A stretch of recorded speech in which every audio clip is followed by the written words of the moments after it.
Vanessa Ortiz, née à Montréal, tu as aujourd'hui 36 ans, maman d'une petite fille de 5 ans. Tu es mariée. Ton papa est mexicain, ta maman est italienne. Ton grand-père maternel avait des boucheries et des dépanneurs. Tu es toujours aujourd'hui maquilleuse professionnelle pour le Cirque du Soleil et tu as fait OD Afrique. Pourquoi le maquillage? Le maquillage, ça a toujours été une passion pour moi de très jeune. En fait, ma mère, elle a un salon de coiffure. Donc, j'ai grandi dans son salon et c'est ça, ça a commencé de tout jeune. Là. Je maquillais mon frère avec de la craie. Je le payais, je le payais pour jouer avec, à le maquiller. J'ai commencé à mouiller de la craie, puis ça faisait comme une petite pâte, fait que je le maquillais avec ça. Puis tu avais quel âge quand tu faisais ça? Oh my God, j'étais jeune. On était jeunes, je veux dire 7-8 ans. Ça a commencé très, très jeune. De 0 à 16 ans, tu as été à l'école. Est-ce que tu pensais d'être une artiste?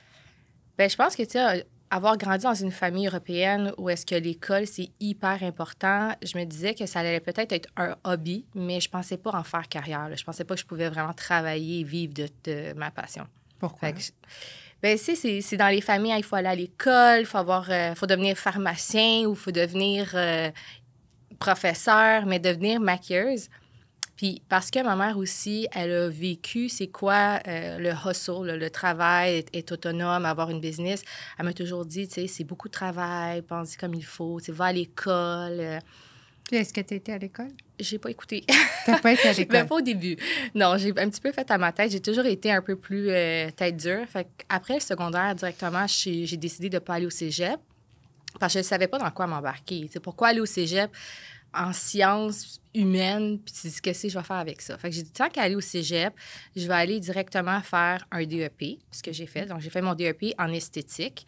Puis j'ai pris ce chemin-là parce que je me disais, au moins, je vais avoir un backup, je pourrais faire des faciales, des épilations, d'autres services à part le maquillage. Parce que ça, c'est une autre chose. Si on dit, qui va se faire maquiller un mardi? Qui va se faire maquiller un mercredi? Tu sais, pense à ce que tu veux faire à temps plein. Donc, j'ai fait mon DEP en esthétique. Puis après ça, plus tard, je suis retournée à l'école. À 16 ans, ton premier job était au Aide Salon, sur la rue Saint-Laurent. Tu étais l'assistante à Francine. Oui. D'ailleurs, je tiens à spécifier, c'est là la première fois que je t'ai vue. Et après ça, je ne t'ai jamais revue jusqu'à maintenant. Alors, on a un petit bout de chemin. Hein? Oui. Et tu as eu un coup de téléphone d'une amie en commun qui t'a demandé de faire mon maquillage pour le tournage de Behind the Social Label. Puis tu as accepté. Puis quand on s'est revus, c'est là qu'on a compris qu'on se connaissait depuis longtemps. Absolument. Dans ce temps-là, du moment que tu m'as vu à 16 ans à aujourd'hui, qu'est-ce que tu as appris? Oh my God! J'ai vraiment beaucoup appris. Je dois dire, c'est mon premier travail avec Francine, ça m'a vraiment moulé en tant que qui j'allais devenir comme artiste parce que, justement, elle a regardé. Puis, tu sais, je veux lui faire un petit shout-out parce que ça fait très longtemps qu'elle maquille. Elle est encore dans l'industrie. C'est quelqu'un que je respecte beaucoup. Puis, tu sais, on commence tout à quelque part. Puis, c'est important de le comprendre en tant que maquilleur qu'il faut, je sais pas comment dire ça en français, mais il faut, you gotta crawl before you run. Et, faut que tu rampes. Exactement. Mais dans toutes les entreprises. Exactement. Mais tu sais, aujourd'hui, c'est facile de s'emballer dans un monde. On vit dans un monde de réseaux sociaux. On voit sur YouTube, on devient des maquilleurs là, sur un coup de tête. Et puis là, on pense qu'on peut se lancer. Puis des fois, ça fait en sorte que notre carrière va pas avoir cette durabilité-là. Donc, je pense que ça, pour moi, ça m'a vraiment moulé dans le sens que j'ai commencé vraiment à laver des pinceaux, faire du nettoyage à pinceaux, ramasser les stations et... puis en même temps, j'ai eu la chance d'observer longtemps, d'apprendre des techniques, d'être entourée dans ce monde-là. Et puis, c'est ça. J'ai vraiment beaucoup grandi. Là. J'ai fait beaucoup de projets depuis. Qu'est-ce que Francine t'a appris? Oh Aujourd'hui, si tu prends un recul, parce qu'on n'en parle pas, on n'y pense pas, on avance dans la vie. Mais qu'est-ce que Francine, qu'on veut dire bonjour en passant, oui. les deux, allô, qu'est-ce que Francine t'a appris? Elle m'a appris énormément. Je pense que, tu sais, vraiment d'être rigoureux dans mon travail, d'être perfectionniste. Elle est très, très perfectionniste. Donc, ça, c'est quelque chose, là, je la voyais travailler puis regarder tous les petits détails. Fait que ça, je pense que c'est quelque chose que j'ai appris d'elle. Après Aide Salon, sur la rue Saint-Laurent, t'es partie. T'as fait quoi? T'avais quel âge? Bien, en fait, quand je travaillais chez Head, c'est le moment où est-ce que là, j'étais assistante, j'ai commencé à faire des maquillages, j'ai commencé à développer ma clientèle dans le monde du bridal. J'ai aussi décidé d'aller travailler dans le monde du détail parce que, tu sais, veux pas, je pense que c'est important aussi d'apprendre à connaître son produit, les différentes gammes. Fait que j'ai commencé à travailler dans des différentes boutiques, j'ai travaillé pour Dior, pour Chanel, pour MAC. Comment tu te présentais? Comment tu te vendais pour qu'ils t'acceptent d'aller travailler là? Parce que là, on part de salon de coiffeur, maquillage, puis là, on va aller travailler pour une branche qui est reconnue. Comment on se présente? Comment on se vend? Bien, je pense que c'est juste d'être confiant dans qui tu es. En entrevue, moi, je suis, tu sais, direct. C'est this is who I am. Je sais ce que je peux offrir comme service. Et chez Mac, je me souviens, c'était comme hyper prestigieux dans le temps de travailler là-bas. Fait que j'étais quand même stressée durant cette entrevue-là. Mais ce que je disais, c'est que moi, je suis quelqu'un qui n'a pas peur d'apprendre aussi. Donc, tu sais, oui, je sais ce que j'offre, mais j'ai pas peur aussi de me développer puis de continuer dans mon apprentissage. Puis je pense que c'est ça qui m'avait démarqué, le fait que... tu sais, j'étais ouverte à l'éducation en continu puis de grandir toujours en tant qu'artiste. Est-ce que tu penses qu'aujourd'hui, tu es un entrepreneur accompli? Je me sens quand même très accomplie, là. J'en ai fait beaucoup. Je me sentais pas... tu sais, il y a quelques années, je savais pas où est-ce que je m'en allais avec ma carrière, mais aujourd'hui, je peux dire que je sais où est-ce que je m'en vais, je sais ce que j'ai accompli jusqu'à aujourd'hui, puis je suis quand même très fière. Puis tu viens de dire que un petit peu avant, tu n'étais pas sûre où est-ce que tu allais avec ta carrière. Est-ce qu'il y a un moment donné que tu t'es dit, hey, là, moi, là, je mets les pinceaux dans le fond du placard puis je m'en vais vendeuse chez elle. Tu sais, je sais pas, là. Bien, je veux pas te mentir parce que Jess est juste à côté de moi. Oui, ça va aller. On va rencontrer Jess bientôt.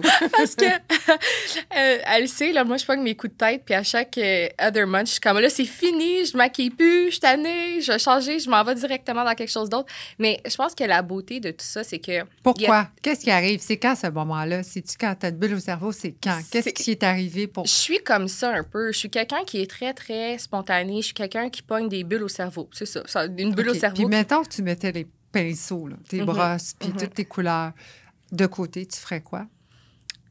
Bien, je serais toujours dans le monde de la beauté, ça, c'est sûr. J'adore ce monde-là. Mais c'est tu ferais comme quoi?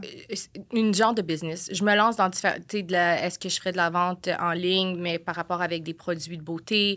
Est-ce que, tu sais, là, on va parler de l'école tantôt, mais justement, c'est comme un petit peu préparer la journée où je vais déposer les pinceaux for good, parce que je ne prendrai plus les pinceaux, mais là, je vais peut-être m'en aller du côté éducation. Puis c'est pour ça, plus tard, je suis retournée à l'université, je suis retournée à l'école, parce que je me suis dit, bon, OK, j'adore le maquillage, je sais que je vais en vivre, je sais que là, c'est ça, je veux faire carrière, mais plus tard, là, quand je vais avoir mal au dos, quand je vais avoir, tu sais, quand je serai plus capable physiquement là, de trimballer tout mon stock, qu'est-ce que je veux faire? Puis je me suis dit, pour moi, l'éducation, c'est quelque chose d'hyper important, surtout dans le monde du maquillage. Donc, pourquoi pas m'instruire de ce côté-là puis aller ouvrir une nouvelle porte? Fait que je suis retournée pour aller commencer un bac en enseignement. Puis ça a commencé à m'ouvrir des portes et j'ai commencé à enseigner. Donc là, j'ai enseigné dans des écoles reconnues à Montréal. J'ai moi-même donné des cours pour moi-même. Donc, tout ça... Là, alors là, tu es un entrepreneur accompli. Oui. Tu as déjà ton entreprise à ton nom. C'est à quel âge que tu as pris la décision de dire, OK, moi, on ne me paye plus juste comme ça. Moi, je suis une entreprise et on va me payer en tant qu'entrepreneur. C'est à quel âge que tu as décidé ça? Je veux dire qu'environ à 25 ans, là, c'est quand j'ai commencé à prendre des règnes sur, OK, là, ça va être à mon compte, c'est pour moi, je travaille pour moi-même. Est-ce que tu es plus opportuniste en affaires? Est-ce que tu sautes sur les opportunités ou tu es une fille qui va tout le plan stratégique, ou tu es tout, tu sais, oh mon Dieu, là, il y a une ouverture là, je vais faire. Tu sais, un plan d'affaires. Est-ce que toi, tu es plan d'affaires ou opportuniste? C'est sûr que parce que je suis coup de tête, dès que je vois une opportunité, c'est hyper difficile pour moi de passer à côté. Des fois même, tu sais, je ne vais pas bien réfléchir. J'essaie de sauter dessus tout de suite, mais de plus en plus en vieillissant, c'est sûr que j'essaie de me ramener là, sur terre et dire, des fois, c'est bien de planifier avant de sauter sur une opportunité. Mais dans le passé, là, moi, je suis du genre qui embarque sur... On est mardi, jeudi, il faut que j'embarque sur un avion pour un événement. Go! J'y vais. Je vais vous dire un secret. Tous ceux qui ont passé dans le show à présent, dans le podcast, il n'y en a pas un qui est planifié. On est tous des opportunistes. On le voit. Je pense qu'être entrepreneur, c'est quelqu'un qui aime ça avoir peur, l'adrénaline dans le fond. On ne sait pas si on va survivre, si notre famille va y passer, si on va perdre notre maison, mais on saute à pieds joints. Je pense que c'est ça, être un entrepreneur. Mais tu as un côté aussi que tu es artiste. Oui. Alors, ce côté-là est très bohémien. Mhm. Vous êtes des bohémiennes, sans le savoir, parce que vous allez prendre des avantages que les autres ne feraient pas. Vous avez des avantages de voir des choses que les autres, parce que ça vous amène à voyager. Exact. Quand on a une famille, puis on doit voyager, notre partenaire doit être quelqu'un qui est extrêmement compréhensif. Mhm. Comment Absolument. tu deals avec ça? Là? Je t'appelle un mardi, je dis demain matin, tu t'en vas au Japon pour 6 mois. Tu fais quoi? Écoute, j'ai définitivement choisi ma partenaire, je ne vais pas dire stratégiquement, mais C'est correct. je suis avec elle parce que je sais que c'est quelqu'un qui m'a toujours appuyée dans mes projets. T'sais, on s'est mariés, puis tout de suite, j'ai commencé vraiment à travailler, faire des voyages pour le travail, partir. Je suis toujours... Moi, la fin de semaine, je suis pas à la maison. Non. Donc, c'est quelque chose qu'on a beaucoup discuté ensemble. Puis c'est pour ça que notre relation fonctionne parce qu'elle est capable de tenir le bout que moi, je suis pas capable de tenir. Elle m'a toujours appuyée. Fait que, oui, il y a des discussions, qu'est-ce que tu en penses, mais en bout de ligne, elle m'a jamais arrêté là, de partir. Donc, la réponse ici, on me demande d'aller au Japon demain. La conversation serait, il faut que j'aille au Japon demain. OK, il n'y a rien de planifié dans l'agenda de très, très important. Go. Puis si elle dit non? Écoute, je l'envisage même pas qu'elle dise non parce que c'est jamais arrivé. Ça serait plus de mon côté, mais si elle dirait non, honnêtement, je pense que je respecterais son choix. Là. Il y aurait une discussion à le pourquoi, mais je respecterais son choix parce qu'elle dit tellement jamais non. Puis si ça serait l'inverse, est-ce que tu accepterais? Je vais répondre pour elle. Écoute, je dis pas non. Elle a déjà voyagé sans moi parce que justement, je pars tellement souvent tout seul pour le travail que j'ai dit, bon, là, c'est ton tour, je vais garder la petite. Puis elle est déjà partie en voyage avec sa famille là, sans moi. Mais est-ce que si ça serait l'inverse, je serais Ça capable... serait elle un entrepreneur, puis toi à la maison? Non, non, ça marcherait pas. Puis les deux entrepreneurs? Ça marcherait pas non plus, Au non. moins, tu es honnête. On a choisi d'avoir un enfant, donc il y en a une des deux qui doit être à la maison, faire le rôle de maman à la maison. Puis heureusement, avec le type de travail qu'elle fait, elle peut le faire. Donc, elle peut me supporter dans mes projets. OK. Oui. Tu as très bien répondu. On sait ce qu'elle veut. Hein? C'est pas quelqu'un comme elle. Mais souvent, en tant qu'entrepreneur, on a besoin de choisir quelqu'un qui est complètement à l'opposé. Souvent, on a essayé avec des couples auparavant. En tout cas, moi, je peux le dire. Là. Puis ça fonctionnait pas du tout. On pense que deux entrepreneurs, oh mon Dieu, ça va être encore plus fort, plus gros, puis ça va nous ouvrir les portes. Mais ça fonctionne pas, les filles. Je vous le dis tout de suite, ça fonctionne pas. Il faut quelqu'un qui comprend notre passion, mais qui pense qu'on est un peu fou. Absolument. Parce que c'est sûr qu'eux, ils doivent penser que ça ne va pas dans ta tête. Là. Tu choisis d'avoir un enfant. Oui. Et ça a dû mettre un stop à ta carrière pour un petit moment. Oui, donc moi, j'ai pris 2 mois d'arrêt lorsque j'ai eu ma fille. Je me souviens pas quand j'ai fait le dernier mariage, mais j'ai vraiment travaillé très tard là, durant ma grossesse. Et puis, j'ai accouché, j'ai pris 2 mois vraiment comme il faut, être à la maison. Puis là, j'ai eu l'opportunité de recommencer, mais tranquillement. Tu sais, j'ai recommencé doucement après 2 mois, faire des petites journées de temps en temps, soit au cirque ou des petits contrats. Fait que c'était pas tous les jours. Pourquoi tu as choisi de retourner si tôt? Ça te Honnêtement, manquait? Oui, ça manquait beaucoup. Pour moi, j'avais besoin aussi de prendre ce petit moment-là, que ce soit 1 heure ou 2 avec une cliente, à sortir de la maison puis revenir la tête reposée. Tu sais, c'est beaucoup de travail. Alors, si je te donne le choix de rester à la maison avec ton enfant à temps plein ou d'aller être un entrepreneur à full, et quel choix tu vas choisir? Tu sais, honnêtement, Mia, pour moi, d'être entrepreneur puis d'avoir ma carrière, mon travail, ça fait de moi une meilleure maman. Donc, c'est important pour moi d'avoir ma carrière parce que je sors de la maison, c'est mon moment à moi. Tu sais, autant que c'est du travail, c'est difficile, c'est une passion. Donc, quand je reviens, je sens que j'ai été comblée et de ce côté-là. Donc là, je peux revenir puis être une meilleure maman pour ma fille. Si je te donne 3 mots, ils ne sont pas dans l'ordre. OK. Je veux que tu me les mettes dans l'ordre, ce qui te convient à toi, OK? Mm-hmm. Passion, argent, succès. Dans quel ordre tu vas arriver? Passion, c'est le premier. Succès puis argent, c'est difficile à mettre en ordre, mais je vais dire argent en deuxième et succès en troisième parce que pour moi, la sécurité financière, quand tu as une famille, c'est important. OK. Puis moi, je vais te répondre. Mm-hmm. Passion va toujours t'apporter le succès. Mm-hmm. Parce que sans succès, tu n'auras pas d'argent. C'est vrai. Fait que si tu mets l'argent en premier ou en deuxième, ça ne marchera pas parce qu'il n'y aura pas de succès. Ça va être très éphémère. Comme ce que tu m'as raconté sur l'Internet, les filles deviennent maquilleuses professionnelles. Après 5 minutes, elles ne sont plus là. Absolument. Fait que toujours viser la passion. Ça, je Oui. sais que tu l'as. Oui. Le succès va venir sans même que tu te forces parce que tu n'aurais pu. C'est ça. Tu es très résiliente à cause de ton handicap. Tu as un handicap qu'il ne faut pas passer à côté. C'est ce qui m'impressionne le plus de toi. Tu as eu une malformation à la naissance, ce qui te donne juste un bras fonctionnel. Ça t'a donné une qualité de résilience. Mais c'est drôle que tu dises un bras fonctionnel parce que moi, je veux dire... Dis-moi ce que toi, ça 5 représente. doigts en moins. OK. 5 doigts en moins. Je le Puis prends. pour moi, les cinq petits bouts en moins, c'est comme 5 petits bouts de trop. Ça serait 5 petits bouts de trop. Je dis tout le temps, je niaise tout le temps avec les clients puis avec les gens. C'est comme... Autant que tu me dis, je sais pas comment toi tu fais avec, tu sais, qu'il te manque ta main, bien moi, je peux dire, moi, je sais pas ce que tu fais avec tes 5 petits doigts de trop ils seraient juste dans le chemin. Je comprends. Je suis née comme ça, fait que pour moi, ça n'a jamais été un obstacle, ça n'a jamais été... J'ai quand même été, je veux dire, chanceuse parce que mes parents m'ont toujours élevée en étant pareil comme tout le monde. Ils m'ont jamais... je voulais des souliers à velcro parce que c'était compliqué à attacher les lacets. C'était non. Tu vas avoir des lacets puis tu vas... Arrange-toi. Puis ça l'a fait en sorte qu'il n'y a rien... Ça ne m'a jamais arrêté. Puis même moi, des fois, j'oublie qu'il me manque une main. Tu sais, je passe dans le miroir... Oh, ben, il me manque une main. Tu sais, Mais je sais cet pas, c'est tellement... handicap-là, est-ce que ça peut être... Moi, je trouve que c'est un cadeau de la vie Ouais. parce que regarde où tu es rendue aujourd'hui. Écoute, maquilleuse, là, on s'entend-tu? Moi, j'ai 2 mains puis je peux pas me maquiller, il faut que je t'engage. Toi, t'en as une qui manque 5 doigts. C'est quelque chose qui t'a donné toute ta vie un challenge. Que tu aimes ça ou pas, les gens vont te regarder.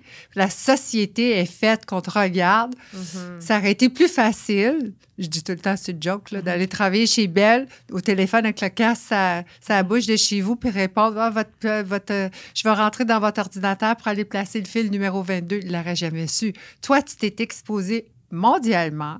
Tu étais avec le Cirque du Soleil. Je veux dire, c'est pas n'importe quoi, là.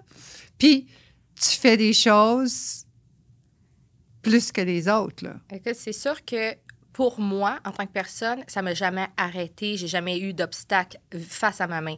Mais est-ce que j'ai eu la sensation de... Peut-être c'est ça qui m'a apporté cette drive-là, cette énergie-là de toujours pousser plus, faire plus. Parce que c'est sûr que... est-ce que je ressens que j'ai besoin de me prouver plus que d'autres? Oui, dans certaines situations, ça arrive. Où est-ce que, tu sais... Par exemple, j'étais allée faire mon cours d'esthétique, je voulais m'inscrire pour le DEP. Oui, je veux que tu nous le racontes. Puis au départ, on m'a invité, avant que je m'inscrive, on m'a invité à aller faire une journée, ce qu'on appelle d'orientation, que les autres n'ont pas à faire. Mais moi, on me l'a imposé cette journée-là pour voir si j'allais être capable de faire les tâches comme tout le monde parce que, selon la professeure au départ, c'était... Bien, on ne peut pas te faire d'accommodement pour toi. Donc, si tu n'es pas capable de passer les examens comme tout le monde, tu sais, ça sert à quoi que tu t'inscris? Mais, donc, moi, c'est comme, tu me dis, je n'es pas capable, bien, je vais te montrer que je suis capable mieux que les autres. Shout out to la dame du DEP. Aujourd'hui, vous maquillez tout seul, puis je suis sûre que c'est pas si beau que ça. Puis elle est rendue professionnelle, Cirque du Soleil. Oh my God, t'es drôle. Non, mais je suis sérieuse. Ben, écoute, c'est sûr qu'à la fin de mon DEP, on m'a recommandé pour une bourse que j'ai gagnée. Donc, ils m'ont comme payé mes études parce que je me suis démarquée dans mon programme. Tu sais, c'est un programme avec beaucoup de dextérité. J'ai fait l'électrolyse, des choses qui, tu sais, tu as besoin de beaucoup de dextérité. Mais pour moi, c'est même pas un, tu sais, wow, parce que je sais pas autrement. On m'a interviewé pour un magazine, les femmes fortes, des femmes différentes. Oui. Puis on me demandait tout au long de l'entrevue, comment tu fais ci, comment tu fais ça, comment tu te sens. Puis je me dis, honnêtement, je me sens comme une fraude en ce moment parce que je me sens pas si différente que les autres. Je me sens pas si... Je suis pas si extraordinaire. Je suis pas plus extraordinaire qu'une autre. Mais... Parce que pour moi, ma main, ça n'a jamais été un obstacle. C'est pas quelque chose qui m'arrête dans la vie. Mais est-ce que je sens des fois que j'ai besoin de me prouver? Peut-être. Puis aussi, peut-être c'est ça qui fait en sorte... Puis inconsciemment, c'est ça qui fait que quand tu me dis que je suis pas capable de faire quelque chose ou quand tu me dis que ce soit n'importe quoi, là, pas juste par rapport à ma main, je vais toujours te prouver que je suis capable de le faire puis je suis capable de le faire mieux que toi. C'est ça, je dis, ça doit être un blessing without knowing. C'est quelque chose qui vient, que tu fais une résilience. Comment c'était à l'école? Surtout, peut-être c'est moins pire, c'était moins pire dans ce temps-là parce que maintenant, c'est très boulu, là, dans les écoles, il faut faire attention. Puis je suis sûre que ça devait être difficile sans le savoir, mais tu as passé à travers et ça, tu l'as donné à ta fille. J'avais tellement un beau groupe d'amis, tellement... tu sais, j'ai grandi dans un coin qui était quand même assez petit, puis j'allais dans une école qui était petite, donc on s'est vraiment tenus tout au long du primaire, puis ce groupe-là a comme traversé au secondaire ensemble. Donc, j'avais comme mon petit crowd qui était tout le temps derrière moi. Donc, j'ai pas vraiment vécu là, des petites affaires de niaiseries d'enfants qui se niaisent, mais j'ai jamais vraiment vécu de bullying à cause de ça. Je vais te dire que le moment où est-ce que j'ai commencé à sentir un petit comme, est-ce qu'il va y avoir des questionnements, est-ce que ça va être correct par rapport à ma main, c'est quand j'ai eu ma fille. Puis que là, elle rentre à l'école, elle commence la garderie, je vais la porter, ses amis. Est-ce que ses amis vont dire, tu sais, pourquoi ta maman, elle est comme ça? Ou, tu sais, les enfants aujourd'hui... Ça se passe comment? Mais là, ça se passe très bien. Parce que ma fille, elle est très au courant, elle est très aware que sa famille est différente. Tu sais, autant au niveau de, elle a 2 mamans, qu'au niveau que une de ses mamans, il manque une main. Donc, pour elle, c'est hyper normal. Fait que quand je le vois que des amis, des fois, posent des questions, puis elle est super aware, elle est super au courant de ce qui se passe, très, très intelligente comme petite fille de 5 ans. Donc, je la vois qu'elle me défend. Là, c'est comme, elle dit, c'est correct, on est tous différents, c'est normal. Donc, fait qu'elle c'est déjà street smart. C'est déjà elle, oui. Elle va être loin. Oui. Ça va être la prochaine astronaute. Quel est ton plus grand défi jusqu'aujourd'hui en tant que maquilleuse? Que tu as fait? Là? Ils ont te mis dans une situation, tu arrives, tu penses que tout est planifié, puis tu arrives, mais il est arrivé de quoi? Bien, Mia, en tant que maquilleuse, il y en a vraiment beaucoup là, de situations où est-ce qu'on est mis au défi. Surtout dans des shootings. T'sais, des fois, on nous apporte dans des endroits à l'extérieur. Il pleut, il fait froid, on doit maquiller dans la forêt. Donc, un événement précis, je pourrais pas te dire, mais il y en a vraiment plusieurs. Je te dirais, c'est quand on doit faire plus dans des situations de shooting, des trucs créatifs, surtout où est-ce qu'on travaille à l'extérieur. Puis là, on est là en train de maquiller dans le coffre d'un auto. Donc, ça donne une idée. Oui. Que fais-tu le mieux dans le maquillage? Quelle partie du visage?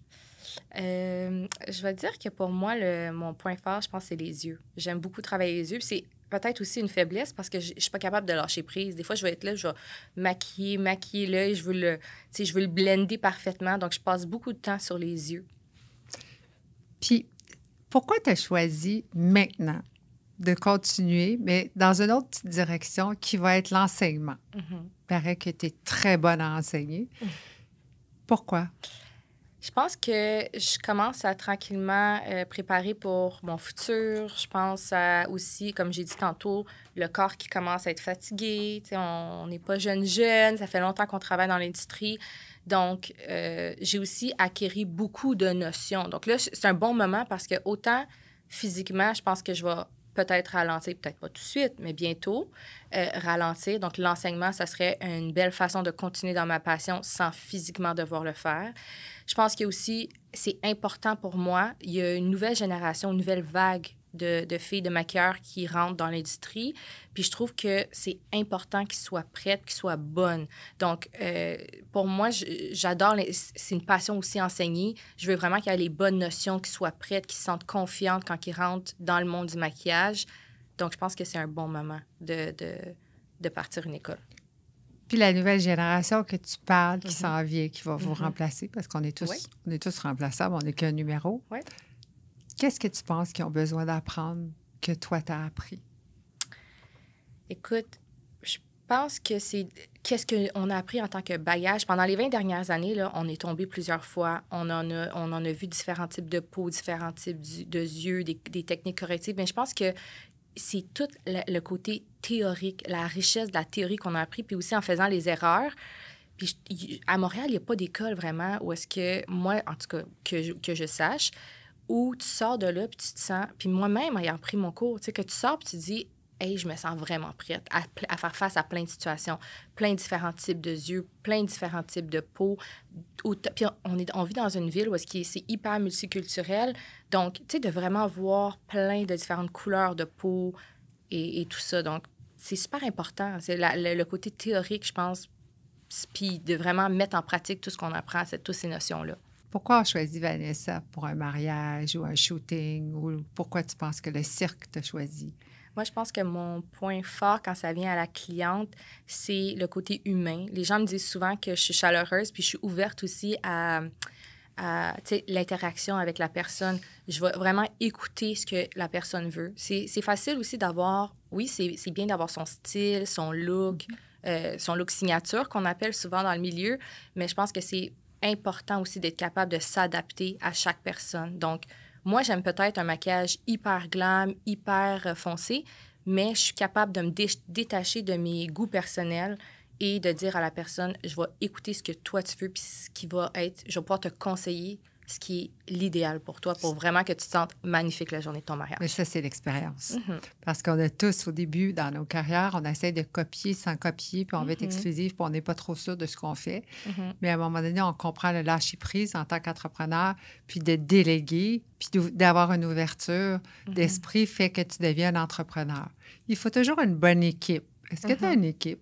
Oui, absolument. Bien, une équipe, j'ai des filles avec qui je travaille, des gens en fait que j'ai formés aussi, quelques petits noms à Montréal à qui je fais confiance pour vraiment faire des mariages. C'est difficile quand que tu prends une assistante ou quand tu prends quelqu'un pour venir travailler un mariage avec toi parce que tu veux t'assurer que la personne va pouvoir donner le même service. Ça te représente, ça représente ton nom. Et une autre raison pourquoi l'école, je pense que ça va être important parce que je sais que ces gens-là vont sortir, vont nous représenter quand ils vont dire, tu sais, les gens vont demander où tu as pris ton cours. On veut être fiers qu'ils soient venus, qu'ils ont passé par chez nous. Puis comment tu choisis ton équipe que tu as présentement? C'est des gens que j'ai formés. C'est des gens que, premièrement, je vais regarder leur travail. Oui, c'est important leur travail, mais aussi leur personnalité. Est-ce qu'ils sont capables de travailler en équipe? Est-ce qu'ils sont capables d'être ouverts d'esprit aussi, un petit peu comme moi, qui me ressemble en tant que personnalité? Et en tant que partenariat, plus quelqu'un au même niveau que moi, je vais vraiment souvent aller choisir des gens ou des amitiés qui sont peut-être l'opposé de moi. Okay. On va le voir bientôt dans le segment avec Jess. Oui. Parce que je trouve que c'est un petit peu comme le yin et le yang. C'est comme un mariage. Exactement, se compléter. Donc, être similaire en style de maquillage, être similaire dans notre travail, la qualité du travail, mais se compléter. Je te donne une question, mais il faut que tu te projettes dans le temps. OK. Dans 5 ans, tu es accompli avec ton académie, qui bientôt va être lancée. Tu as fait tous les maquillages possibles et impossibles. Le Cirque du Soleil, tu l'as fait 100 millions de fois.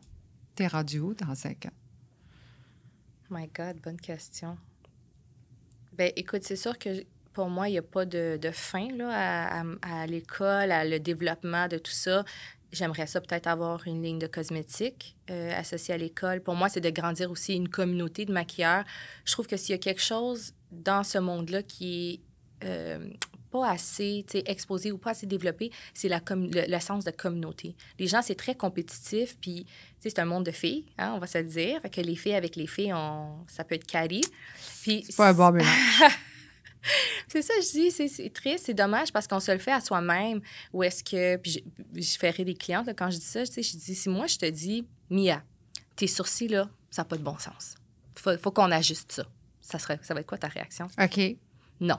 Mia, dis la vérité, non, ça sera pas ça. Je dirais oui, OK. Souvent, les femmes vont pas dire ça. Peut-être parce que je suis plus âgée. J'ai pas 30 ans, là. Peut-être. J'ai 54. Fait que je suis prête à ouvrir parce que peut-être c'est juste ça que je connais. Mais si tu dis, écoute, Mia, tes sourcils, ça n'a plus de bon sens. Écoute, tu as l'air d'un clown viré à l'envers. Pour vrai, là, je dirais, j'ai peur. Je veux pas. Mais on va le faire, puis je vais l'essayer parce que je suis rendue là. Mais si personne m'en parle, moi, je continue à avoir l'air d'un clown viré à l'envers. Mais moi, ce que je veux m'en aller avec ça, c'est que, tu sais, souvent, les filles, si moi, je dis, Mia, tes sourcils, ça n'a pas de bon sens, ils vont faire, c'est quoi son problème, à elle? Ça, c'est de la jalousie. C'est pas l'appareil. C'est quoi son problème? Ils vont probablement te traiter de BITCH, puis, tu sais, dans leur tête, dire, je veux plus jamais la voir, cette maquilleuse-là. Par contre, si un homme maquilleur arrive et te dit, Mia, ça n'a pas de bon sens, tes sourcils, voyons, la femme va automatiquement, c'est ça. Puis moi, je le dis parce que probablement, moi aussi, j'aurais cette réaction-là de dire ah, ben oui, OK, dis-moi ce que je devrais faire, tu sais, si ça vient d'un homme. Mais si ça vient d'une femme, on va automatiquement avoir cette défensive-là. Oui, Fait que ça, pour c'est ça, la jalousie. fait que je trouve que c'est un monde qui est difficile dans ce sens-là. Puis moi, je veux briser ça. J'aimerais ça qu'il y ait Bonne chance. plus de communauté. Bonne chance. Non, mais appelle-moi, je vais avoir 75 ans, puis ça ne sera pas encore arrivé. Mais je trouve que c'est possible. Tu sais, ce côté-là compétitif. À voix grand, hein? Bonne chance. Mais c'est parce que c'est possible. C'est possible. Tu sais, la compétition, je trouve qu'en tant que maquilleur, on se démarque chacun. Puis il y a de la clientèle pour tout le monde. Il y a des contrats C'est quand on pour va être... tout le monde. Tu vas voir. Toi, tu as appris ça jeune. Chapeau. Moi, j'ai pensé comme toi toute ma vie. Là. À 54 ans, je suis rendue, puis je dis, ben oui, OK, tu veux m'apprendre quelque chose? Go for it, fais-le. Montre-moi-le. Parce que je n'étais pas assez intelligente pour enlever mon ego. Aujourd'hui, j'ai une très grosse ego, mais si on veut m'apprendre quelque chose, je vais être ouverte d'esprit puis l'écouter. C'est à moi de prendre la décision après. Mais les femmes ne pensent pas comme ça. Les femmes, c'est une compétition. Les filles de 30 ans compitent. Comment on dit compétition? Les filles de 30 ans vont faire une compétition avec une femme de 50 ans, puis ils vont check qu'est-ce qu'elle a, check, es-tu bitch, es-tu toute refaite? Ben oui, on le sait, elle a 54 ans, ça a l'air de ça, c'est parce qu'elle est refaite, là. Parce qu'à 30 ans, t'as pas besoin de te faire refaire. Tu comprends ce que je veux dire? C'est d'être bien avec toi-même. Puis je pense que les femmes, t'es très mature pour dire ça, là. Vraiment, je te félicite. Mais c'est pas tout le monde qui pense comme ça, là. Mais moi, je pense qu'à travers... Puis ça va être ça, l'école, ça va être une extension de l'école, c'est la communauté. C'est de bâtir une communauté de filles qui ont pris le cours chez nous, qui ont appris un gros bagage d'informations, qui vont être prêtes à travailler, mais qui vont toujours avoir comme une communauté en continu où on veut pouvoir se référer des contrats, où on va pouvoir se faire confiance, puis échanger, que ça soit... Il n'y a pas de gatekeeping. Il n'y aura pas de gatekeeping de « Ah, ça, c'est ma technique » ou « Ça, c'est mon le produit chouchou qui vient de sortir. Je ne dis pas qu'est-ce que j'utilise. » Il y a trop de ça. Fait que je pense qu'en ayant cette communauté, on peut tout elevate puis s'aider à aller plus loin. Puis c'est ça, je pense qu'il y a besoin d'avoir un petit peu de changement de ce côté-là dans le monde du make-up. Beaucoup. Dans tout le monde, à travers le monde, je pense que c'est comme ça. C'est pas juste nous là, qui pensent comme ça. Nous, on a osé le dire aujourd'hui, mais c'est vraiment comme ça. Fait que dans 5 ans, ton académie, est-ce que ça va être autre chose qu'aussi? Dans ta vie professionnelle, dans ta vie privée, ça va être quoi? Je me vois pas changer de domaine, d'industrie. Donc, que ça soit une gamme peut-être de produits, d'accessoires, des petits produits plus professionnels pour les maquilleurs, qu'on va faire de la vente, peut-être des soins de peau. Pour moi, la peau, c'est hyper important. C'est le canevas là, avant le maquillage. Donc, peut-être une gamme de soins de peau adaptée juste avant le peau, qui va être vraiment spécifiquement créée pour la préparation de la peau avant le maquillage. Des petits trucs comme ça, là. Je m'en vais dans... Je vais rester dans le monde de la beauté, ça, c'est sûr. Ça m'a fait plaisir de t'avoir un à un. Merci. Maintenant, je vais passer à ta collègue, qui va être Jessica. Et je vais vous présenter Jessica dans 2 petites secondes. Jessica, Oui. mieux connue sous le nom de AJ Makeup. Ta spécialité, c'est les beautés mariées. Tu es maquilleuse en chef pour tous les événements au Canada de L'Oréal. Tu as 36 ans. Tu commences le maquillage en 2014. Ça fait déjà 9 ans. Tu avais 2 emplois parallèles. Ça n'a pas été tout de suite ton premier emploi. Raconte-moi, qu'est-ce que tu faisais? J'étais éducatrice spécialisée. J'ai commencé quand j'avais à peu près 20 ans. J'ai commencé dans les écoles. Ensuite, je suis allée travailler dans les CLSC. J'ai travaillé avec une clientèle santé mentale, enfants autistes et ça. Puis personnes âgées qui ont la maladie d'Alzheimer ou démence mixte. Puis c'est à peu près, je dirais comme 4-5 ans après que j'ai commencé à vraiment plus à être... J'ai toujours été intéressée au maquillage, mais c'est vraiment comme 4-5 ans plus tard que je me suis dit non, il faut absolument que je fasse un cours, que j'aille travailler dans le maquillage ou que je me trouve une façon de rentrer dans le milieu du maquillage parce que c'était vraiment quelque chose qui me passionnait, que j'aimais beaucoup, puis que je savais que j'avais une certaine facilité aussi de travailler un petit peu avec comme, tu sais, dans ma trousse de maquillage. J'étais quelqu'un qui était quand même habile déjà avec mon propre maquillage. Fait que je me disais, les compagnies dans ce temps-là, c'était pas comme aujourd'hui où est-ce que tu peux apprendre à faire du maquillage sur Instagram ou sur YouTube ou tu peux avoir comme n'importe quelle question que tu peux aller juste sur Google, puis tu vas avoir ta réponse, tu sais. C'est sûr que, bon, l'Internet était quand même assez développé, mais pas autant qu'aujourd'hui. Donc, je me suis dit, il faut absolument que je prenne un cours. Donc là, j'ai cherché un petit peu, puis je me suis dit, bon, OK, il y a un cours qui était de 3 mois. C'était un cours de base. Je me suis dit, bon, je vais juste avoir mon diplôme, comme ça, je pourrais aller travailler chez MAC. Parce que dans ma tête, l'obsession avec MAC de toutes les maquillages? Dites-moi là, je veux l'entendre. Parce que dans le temps, MAC était reconnu pour avoir des maquilleuses qui étaient comme top. Fait que si tu travaillais chez MAC, ça veut dire que, tu sais, tu avais passé un certain nombre de... Tu étais rendu élite. Quasiment. Fait que moi, je me disais, bon, je vais avoir ma petite job on the side. Pendant que tu faisais tes cours et que tu travaillais encore en éducation spécialisée, est-ce que tu maquillais à la maison, en cachette, tes amis, ton frère? Non, moi, je n'ai pas maquillé mon frère avec de la craie. Il ne m'aurait jamais laissé. C'est quoi tu Mais dans le fond, moi, quand j'ai fini mon cours, je cherchais n'importe quelle opportunité de maquiller. Pour moi, c'était comme, garde, c'est gratuit. J'aurais pas nécessairement la pression de dire il faut absolument que la personne, elle l'aime. Elle paye pas. Fait que je faisais pas mes amis, je faisais pas mon entourage, je faisais pas les gens vraiment autour de moi pour me pratiquer. Pour moi, c'était... de la façon que je me pratiquais, c'était dans des événements, c'était sous pression, c'était comme... c'était une après l'autre. C'était comme... Tu sais, t'avais un timing qu'il fallait que tu respectes. Fait que c'est comme je me suis jetée vraiment sur le tas, puis c'était comme make it happen. Puis je suis vraiment contente de l'avoir fait de cette façon-là parce que chaque opportunité, chaque travail ou chaque gig qu'on appelle que j'ai fait gratuit m'a apporté un gig payant. Qu'est-ce que ça t'a appris de faire des choses gratuitement ou aller dans des communautés qu'ils recherchaient des make-up artists pour faire des trucs? Qu'est-ce que ça t'a appris? Bien, déjà, de base, moi, je suis un signe du cancer. Donc, je suis un peu plus renfermée, je suis un petit peu plus dans ma bulle. J'aime pas trop avoir des nouvelles personnes autour de moi qui sont comme... J'analyse beaucoup, puis j'observe beaucoup.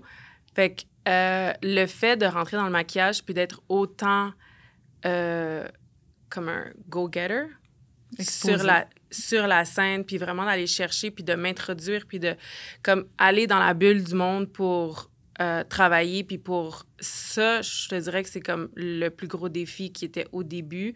C'était vraiment de me sortir de ma zone de confort pour me dire, c'est ça que tu veux, ben c'est ça qu'il faut que tu fasses. Puis tu peux pas avoir l'air bête à le faire.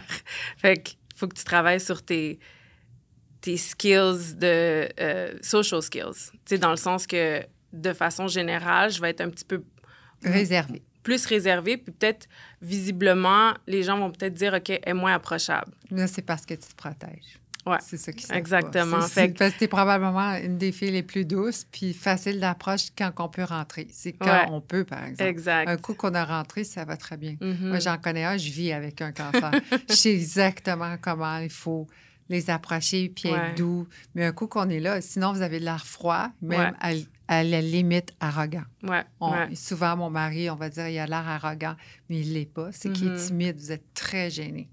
Extrêmement. Je n'irais pas jusqu'à dire que je suis gênée, mais j'ai comme un parallèle entre introverti puis extraverti. Exact. Puis je pense que le maquillage, ça, c'est vraiment ce qui a comme... Le côté artiste a ressorti. Mm-hmm. Vous êtes des bons artistes. Oui, c'est vrai. Les cancers, oui. Ouais. Le maquillage t'a montré une facette de ta vie ou de ta personnalité personnelle que tu devais sortir plus. Mm-hmm. Ce qui t'a amené sur les stages de L'Oréal. Mm-hmm. Je veux dire, L'Oréal Canada, c'est quelque chose. Mm-hmm. Autant la Cirque du Soleil. Comment tu t'es rendue là? Ben, déjà, ma sœur, elle travaille pour... ça fait longtemps qu'elle travaille pour L'Oréal, elle est ambassadrice pour L'Oréal. Puis, il y avait une maquilleuse, dans le fond, qui faisait tous leurs événements. Puis, gratuitement, je lui ai dit, si jamais tu as besoin d'aide, je suis prête à t'aider. Puis, ça a commencé comme ça. Je l'ai aidée, je pense, 1 ou 2 fois gratuitement. Puis, à un moment donné, ils ont juste dit, OK, ben ça fait plus de sens d'avoir 2 maquilleuses. Donc, j'étais comme la 2e maquilleuse. Puis, éventuellement, elle est tombée enceinte. Donc, elle a comme pris un temps de pause.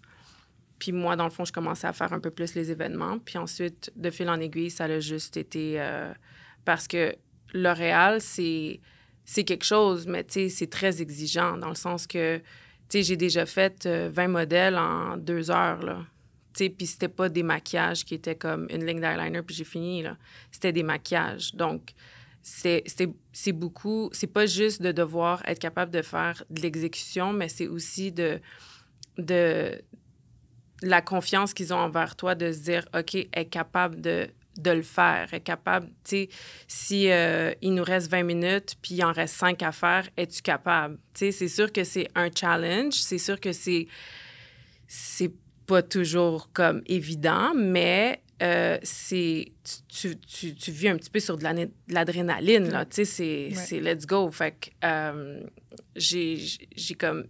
Puis je pense que le fait aussi d'avoir commencé dans le maquillage, justement, comme je disais, tu sais, les événements, c'était des fashion shows, c'était des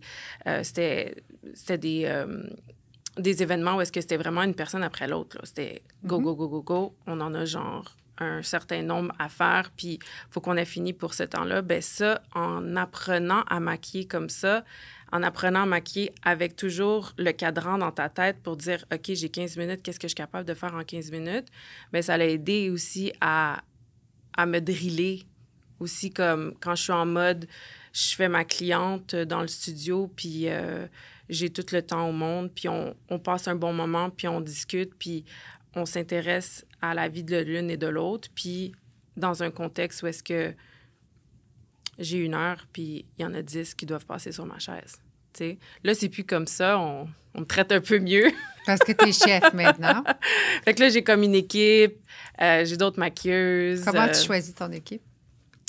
Bien, c'est sûr que j'ai une autre maquilleuse qui a comme, au niveau de sa force, au niveau des maquillages, tu sais, capable de délivrer quand même assez rapidement, mais je laisse toujours la chance aussi à des maquilleuses qui sont peut-être moins expérimentées, qui ont un peu moins d'expérience sur le terrain, et autant aussi en maquillage, de les inviter à venir travailler pour... Comme moi, on m'a donné ma chance, ben j'aime donner la chance à d'autres personnes aussi de venir le faire, parce que c'est toujours le fun pour quelqu'un de se dire, OK, tu sais, je fais pas juste... C'est pas de la routine, tu sais, de se dire, OK, je fais juste mes clientes, ou ça va toujours être dans un mode beauté. Tu sais, c'est quoi un maquillage de scène? C'est quoi un maquillage il faut que ça soit autant beau, puis fait rapidement, puis, tu sais, avec des couleurs différentes, avec comme... C'est autre chose. C'est pratique, pratique, pratique.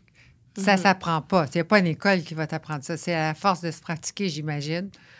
Oui, c'est ça. Tu dois être mis aussi sur le spot. Toujours.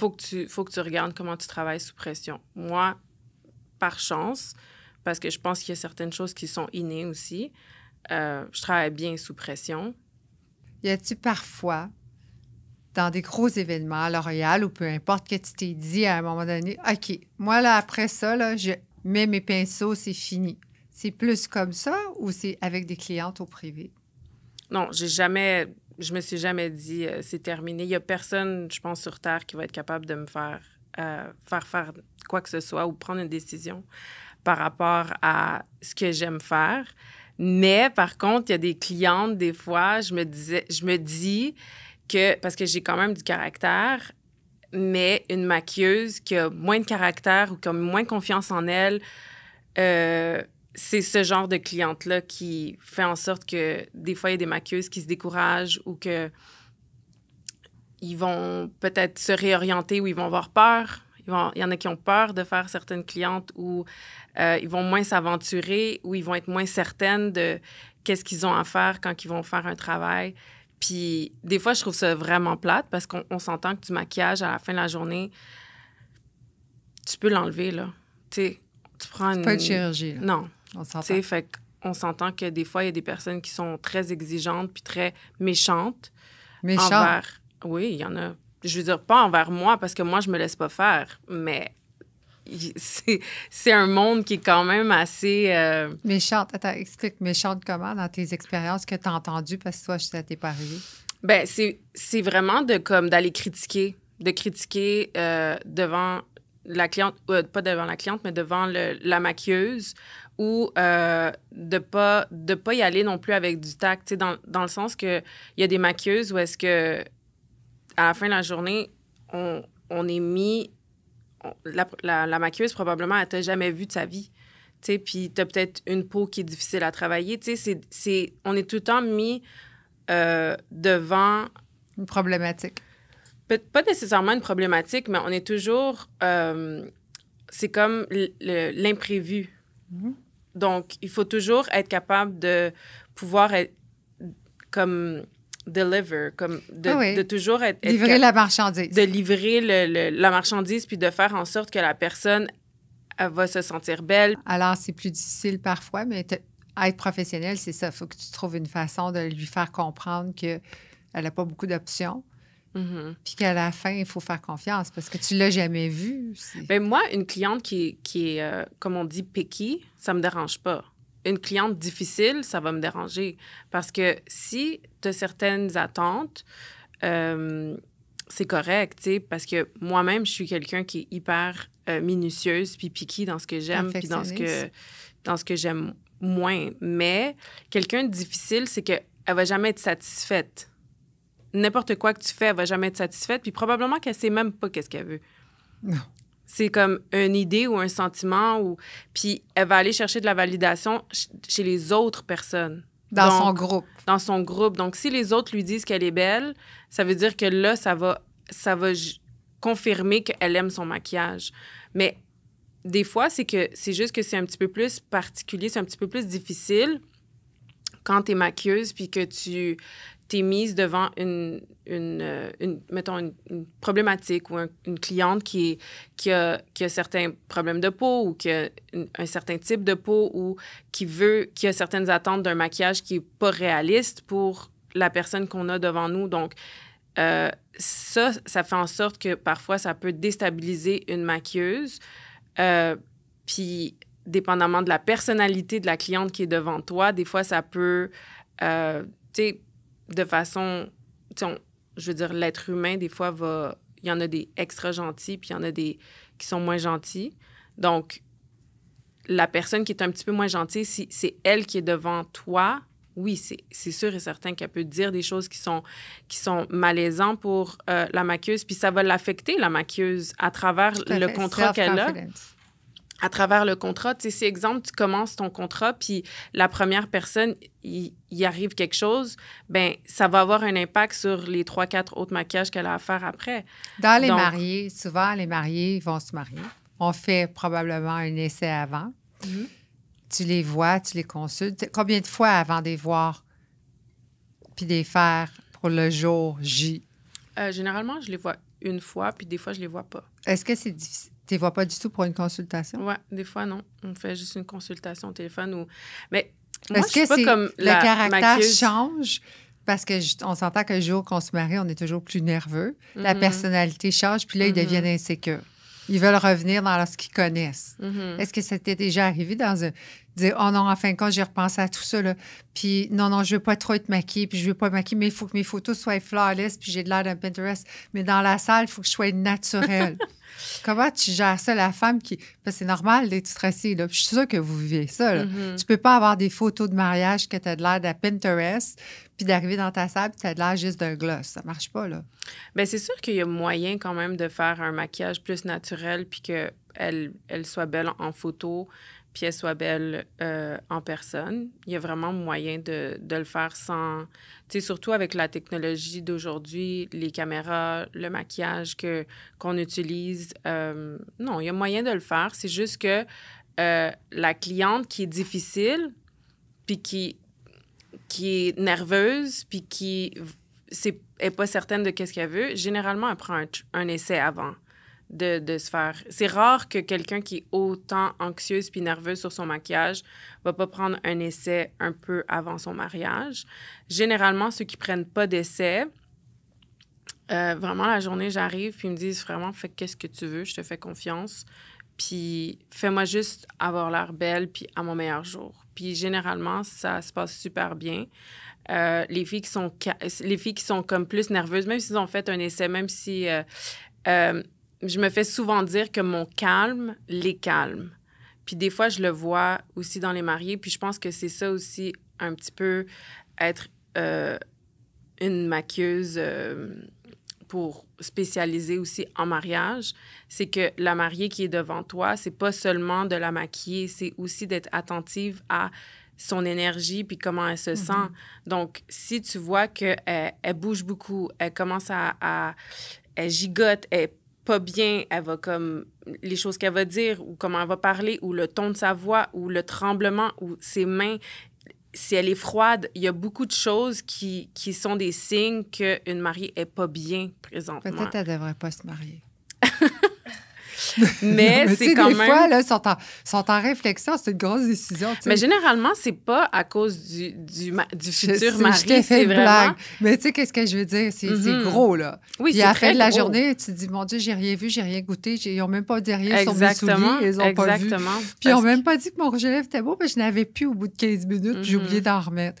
C'est tellement Mais pas dans notre cas, là, mais la pression de Ouais. se marier, Mhm. puis tout Mais- ce qui vient avec, là, je veux dire. Ce qui revient beaucoup, c'est la gêne que tout le monde va la regarder. C'est vraiment ça qui est stressant pour eux autres. C'est de se dire, OK, tous les yeux vont être sur moi. Qu'est-ce qui est plus difficile à maquiller? Une mariée ou une femme qui fait des shows dans L'Oréal? Est-ce qu'il y a la même pression? Tu reconnais chez les femmes la même fragilité à propos « on va me regarder Non, pas tant que ça, parce qu'elle est là pour ça. ». Elle veut se faire regarder. Ouais, c'est comme il y a une préparation aussi au niveau des cheveux, au niveau du linge. C'est vraiment un show, un fashion show. Donc, c'est plus dans un contexte où est-ce que les filles sont là pour ça. Ils ont envie de faire partie d'un show, tandis qu'une mariée, mais elle veut se marier, mais elle doit passer à travers Oui, les étapes. toutes les étapes qu'il faut arriver.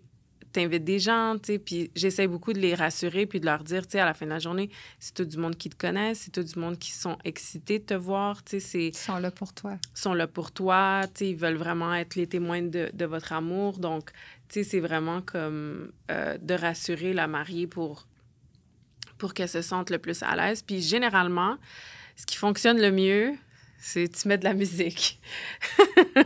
Tu mets de la musique, tu lui demandes c'est quoi la playlist qu'elle veut écouter, qu'elle aime, puis tu vois qu'automatiquement, il y a quelque chose qui change quand que, comme, il y a de la musique qui joue, puis, tu sais, juste comme l'énergie, la vibe, tu sais, ses amis, c'est le monde qu'elle aime.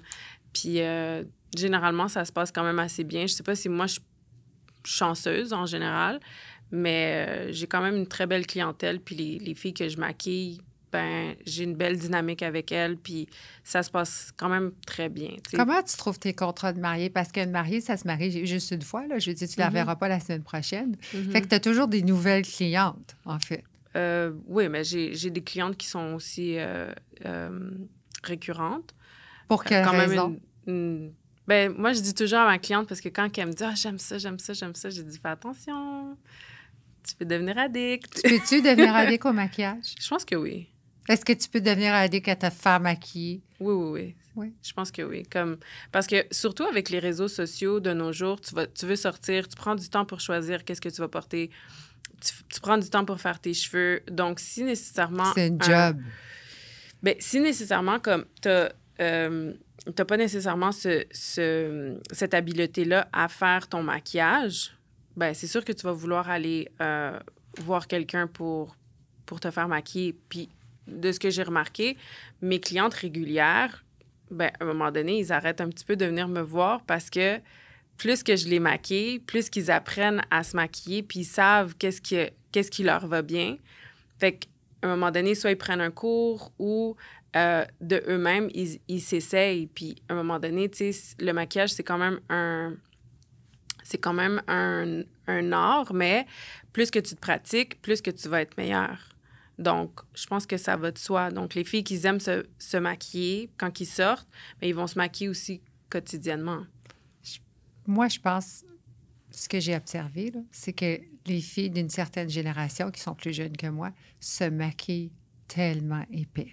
C'est des modes, hein, on se comprend. Mm-hmm. Ma sœur me disait, il n'y a pas si longtemps, peut-être 1 an ou 2, elle dit, tu sais, quand tu sors, il faut que tu te maquilles. Moi, j'étais anti-maquillage, là, parce que je travaille dans l'industrie de médico-esthétique, fait qu'on se maquille pas, on vend de la beauté naturelle. Mm-hmm. Puis je disais, ben voyons, je suis full maquillée. Elle disait, mais non, t'as rien, là. Je pense que la limite d'aujourd'hui, si je regarde, écoute, c'est vraiment... Ça, c'est moi qui pense comme ça. C'est ma perception et je la comprends. Là. C'est une pression sociale des médias sociaux. Ils sont vraiment maquillés.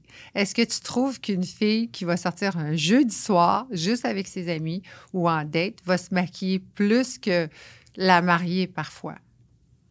Ils vont se faire maquiller par vous autres. Oui, tu sais ce que je veux dire? Mais c'est sûr qu'il y a le aussi statut social du maquillage, d'être parfaite, d'avoir les cheveux. Ils sortent un jeudi soir, puis d'aller nonchalante, aller juste prendre une bouchée ou quelque chose, c'est tout un glam, là. Oui, c'est sûr. Est-ce que tu as vu ça plus maintenant ou... Bien, je pense que ça dépend des filles aussi. Comme exemple, moi, c'est tout ou rien. OK. C'est genre...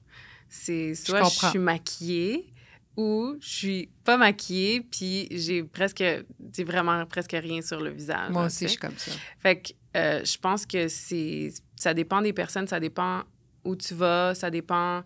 je pense qu'il y a des différentes... des trends. Oui. Il y a des différents trends. Là, je pense qu'on est dans un trend qui est un petit peu plus naturel. Donc, c'est comme le no make-up, make-up. C'est sûr que tu vas avoir du maquillage, mais ils vont opter pour le maquillage un petit peu plus doux, un petit peu plus les pommettes rosées avec un petit glow naturel, puis un gloss avec, tu sais, du beau mascara avec peut-être une ligne d'eyeliner. Fait que, tu sais, ça va être vraiment des trends. Comment tu restes... Toi, Jessica, comment tu fais? Tu restes up-to-date dans ta business. Comme on dit up-to-date, aller toujours à ce qui s'en vient, mise à jour. OK, tu travailles avec L'Oréal, fait que tu le vois beaucoup, tu crées beaucoup, mais dans la vie de tous les jours, on ne se promène pas sur un stage de L'Oréal. Comment tu fais pour rester là? Tu vas à l'école, tu regardes les médias sociaux, tu lis, tu fais des formations. Comment tu fais?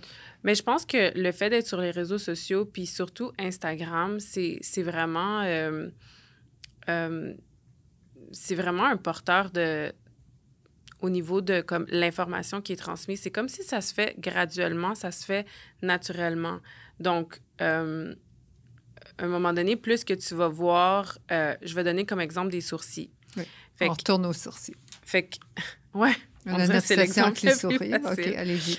Non, mais parce que le sourcil, c'est un indicateur aussi au niveau des trends. Donc, exemple, en 2010, c'était le sourcil très défini, très foncé, quasiment un bloc. Un bloc. Puis, exemple, si je parle d'un sourcil qui est trendy maintenant, ça va être un sourcil qui est beaucoup plus léger, frais, que la lumière va passer à travers, qu'on va vraiment voir le poil. Un sourcil qui est plus fourni. Donc là, les filles... Il y en a beaucoup qui se font plus les sourcils, qui les laissent pousser, que, tu sais, ils vont juste aller chercher une petite définition. Mais on a passé en 10 ans, 15 ans, d'un sourcil qui était quasiment au Sharpie, puis à un sourcil qui était beaucoup plus léger puis naturel. Donc, si, exemple, je te montre une photo d'un maquillage, que c'est super beau, mais elle me fait un sourcil de 2010 ou 2014, bien, tu vois qu'il y a un clash. Tu vas le sentir tout de suite parce que l'œil détecte, surtout avec Instagram, même si une fille n'est pas nécessairement une maquilleuse ou qui s'y connaît en maquillage, elle va le voir parce qu'il y a tellement de choses qui passent sur les réseaux sociaux qui évoluent. Le maquillage va comme évoluer, que tu peux me montrer une photo 2010-2015, Puis toi, tu vois la vas le savoir tout de différence. suite, ouais. Tu vois la différence. Donc, c'est pas nécessairement comme du jour au lendemain, tu dis, OK, ben là, aujourd'hui, moi, je fais un sourcil qui est de cette façon-là. C'est vraiment plus aussi une question de produits. Les produits vont commencer à s'adapter aussi avec le trend. Ou les produits vont créer un trend. Ou les plastic surgery. Ou les plastic beaucoup, surgery. beaucoup maintenant. Il faut en parler de ça parce qu'on peut tellement modifier le visage avec toutes sortes de techniques, tu sais, qui sont naturelles ou moins naturelles. Ça peut être invasif ou pas invasif. On n'est pas obligé d'avoir un facelift. Non. Mais ça doit jouer aussi avec la façon qu'on maquille quand ça arrive dans votre... Oui. Devant vous, là. Oui, quand Tu sais, à un même. moment donné, il y a 2 ans, pendant la pandémie, tout le monde avait les yeux comme des chats, là. Les sourcils rendus en arrière de la tête, c'était monté, tout ça, il voulait tout le cadre. Aïe. Là, on en parle moins. Est-ce que ça va affecter ta façon, en tant qu'une professionnelle, de faire ton maquillage? Bien, c'est sûr que moi, j'ai un goût personnel aussi, tu sais, que ce soit les cils qui sont exagérés, parce que des fois, il y a des filles qui arrivent puis que leurs cils sont On vraiment... on va pas rentrer dans ce sujet-là parce que ça va faire dolorama. Moi, j'appelle ça des araignées du dolorama durant l'Halloween, qu'on colle les pattes, là. Ouais. On voit plus l'œil. C'est Ouais. pas joli, ça. C'est ça, puis c'est dur aussi sur l'œil. Des fois, j'arrive, C'est puis... élevé, là. Puis les filles, ils ont quasiment une irritation là, au niveau de l'œil parce que c'est enflé. Puis même des fois, si tu les conseilles, ils vont pas nécessairement prendre ton conseil. Donc, c'est correct, mais je vais adapter quand même mon maquillage en conséquence. Des fois, ça va pas nécessairement être mes goûts, mais comme Vanessa disait, ben on s'adapte à la cliente qui est devant nous. Si je vois qu'une cliente, peut-être, elle est trop exagérée sur ses lèvres, tu sais, je vais y aller un petit peu avec quelque chose qui est moins frappant. Je vais pas mettre un contour de lèvres ou, tu sais, je vais aller avec peut-être un gloss ou quelque chose de comme plus satiné, juste plus naturel. C'est sûr qu'on s'adapte parce que en bout de ligne, des fois, il y a des clientes que ils savent pas nécessairement qu'est-ce qu'ils aiment pas, mais ils aiment pas quelque chose. C'est parce qu'ils n'ont pas d'éducation dans ce domaine-là. C'est Ben, juste ça. Oui, mais à la fin de la journée, ça reste quand même que la cliente elle va peut-être pas être capable de verbaliser qu'est-ce qui lui dérange, mais elle va quand même être capable de détecter qu'il y a quelque chose qui est pas dans ses goûts. Tes week-ends sont très occupés. Ouais. Ta vie sociale doit en manger une claque parfois, si je peux dire. Mm-hmm. Ton couple, tu as choisi de travailler 4 à 5 jours par semaine. Ouais. C'est quel jour que tu travailles? Je pense que chaque semaine est différente. Ça dépend des opportunités aussi qui viennent à moi. Ça dépend des contrats. Ça dépend parce que je fais aussi des photoshoots, des vidéoshoots. Donc, ça dépend des semaines. Il y a des semaines que ça va être le lundi, il y a des semaines ça va être le mercredi. Mais les fins de semaine sont toujours occupées. Vendredi, samedi, dimanche, tout le temps. Puis de très tôt à très tard. Donc, oui, ma vie sociale en prend un coup. Il y a beaucoup d'événements que je peux pas aller. Le côté positif dans tout ça, c'est que je me suis pas trop exposée au soleil pendant les 10 dernières années en été parce que je travaille. Donc, je peux l'air d'avoir 36 ans. Non, puis tu as la peau d'un canevas. Est-ce que ça existe une maquilleuse du lundi au vendredi de 9 à 5? Oui. Professionnellement, des gros contrats et tout? Oui, il y en a qui décident de travailler seulement dans des contrats où est-ce qu'ils vont faire des shootings photos dans du e-com. C'est moins le fun, c'est moins créatif, mais c'est plus stable comme emploi. Fait que c'est des contrats qui sont plus stables à ce que toi, tu as choisi de faire. Oui. Puis pourquoi pas avoir choisi celui-là? Parce qu'il faut un type de maquilleuse pour pouvoir faire ce genre de contrat-là où est-ce que vraiment du matin au soir, tu fais des retouches ou tu places les cheveux ou... Puis moi, ça me dérange pas. J'aime ça le faire une fois de temps en temps, mais de façon régulière, c'est pas... J'aime pas trop la routine. J'aime quand les choses sont différentes. J'aime quand mes journées sont pas pareilles. J'aime un jour faire quelque chose de plus simple, puis l'autre jour... faire un maquillage beaucoup plus créatif, puis tout comme in between. Ton plus beau souvenir en date d'aujourd'hui, la plus belle expérience que tu as eue, personnelle, là, dans ton... Ah, personnel? Bien, personnellement, dans ta plus belle expérience que tu as vue, puis que tu as gardée pour toi, mais tu dis ça, là, c'est « Wow, j'ai eu une belle expérience en tant que maquilleuse. » C'est laquelle? J'en ai plusieurs, mais je pourrais pas... J'ai jamais vraiment pensé à savoir c'était laquelle qui était la fois que... Mais un beau souvenir, c'était une fois, j'avais été bookée pour faire un mariage au Mexique. Oui. Puis la cliente, dans le fond, la veille, elle m'appelle sur mon téléphone, puis elle me dit, il faut absolument que tu viennes. Je viens de faire mon essai pour mes cheveux, ça va pas, c'est horrible. Je peux pas me marier comme ça. Qu'est-ce que je vais faire? Puis elle est vraiment en panique, là. Puis moi, je fais des cheveux, mais dans ce temps-là, surtout, je faisais pas tant que ça des cheveux. Donc, je vais la voir, puis effectivement, c'est très... Pas beau. Ouais, c'est... Je comprends sa détresse. Donc, je lui dis que j'allais... Parce qu'elle m'a demandé, dans le fond, est-ce que tu peux faire mes cheveux? Elle me dit, je te fais plus confiance, même si je sais que tu n'es pas coiffeuse, je te fais plus confiance que la situation dans laquelle je suis. Donc, je lui dis, OK.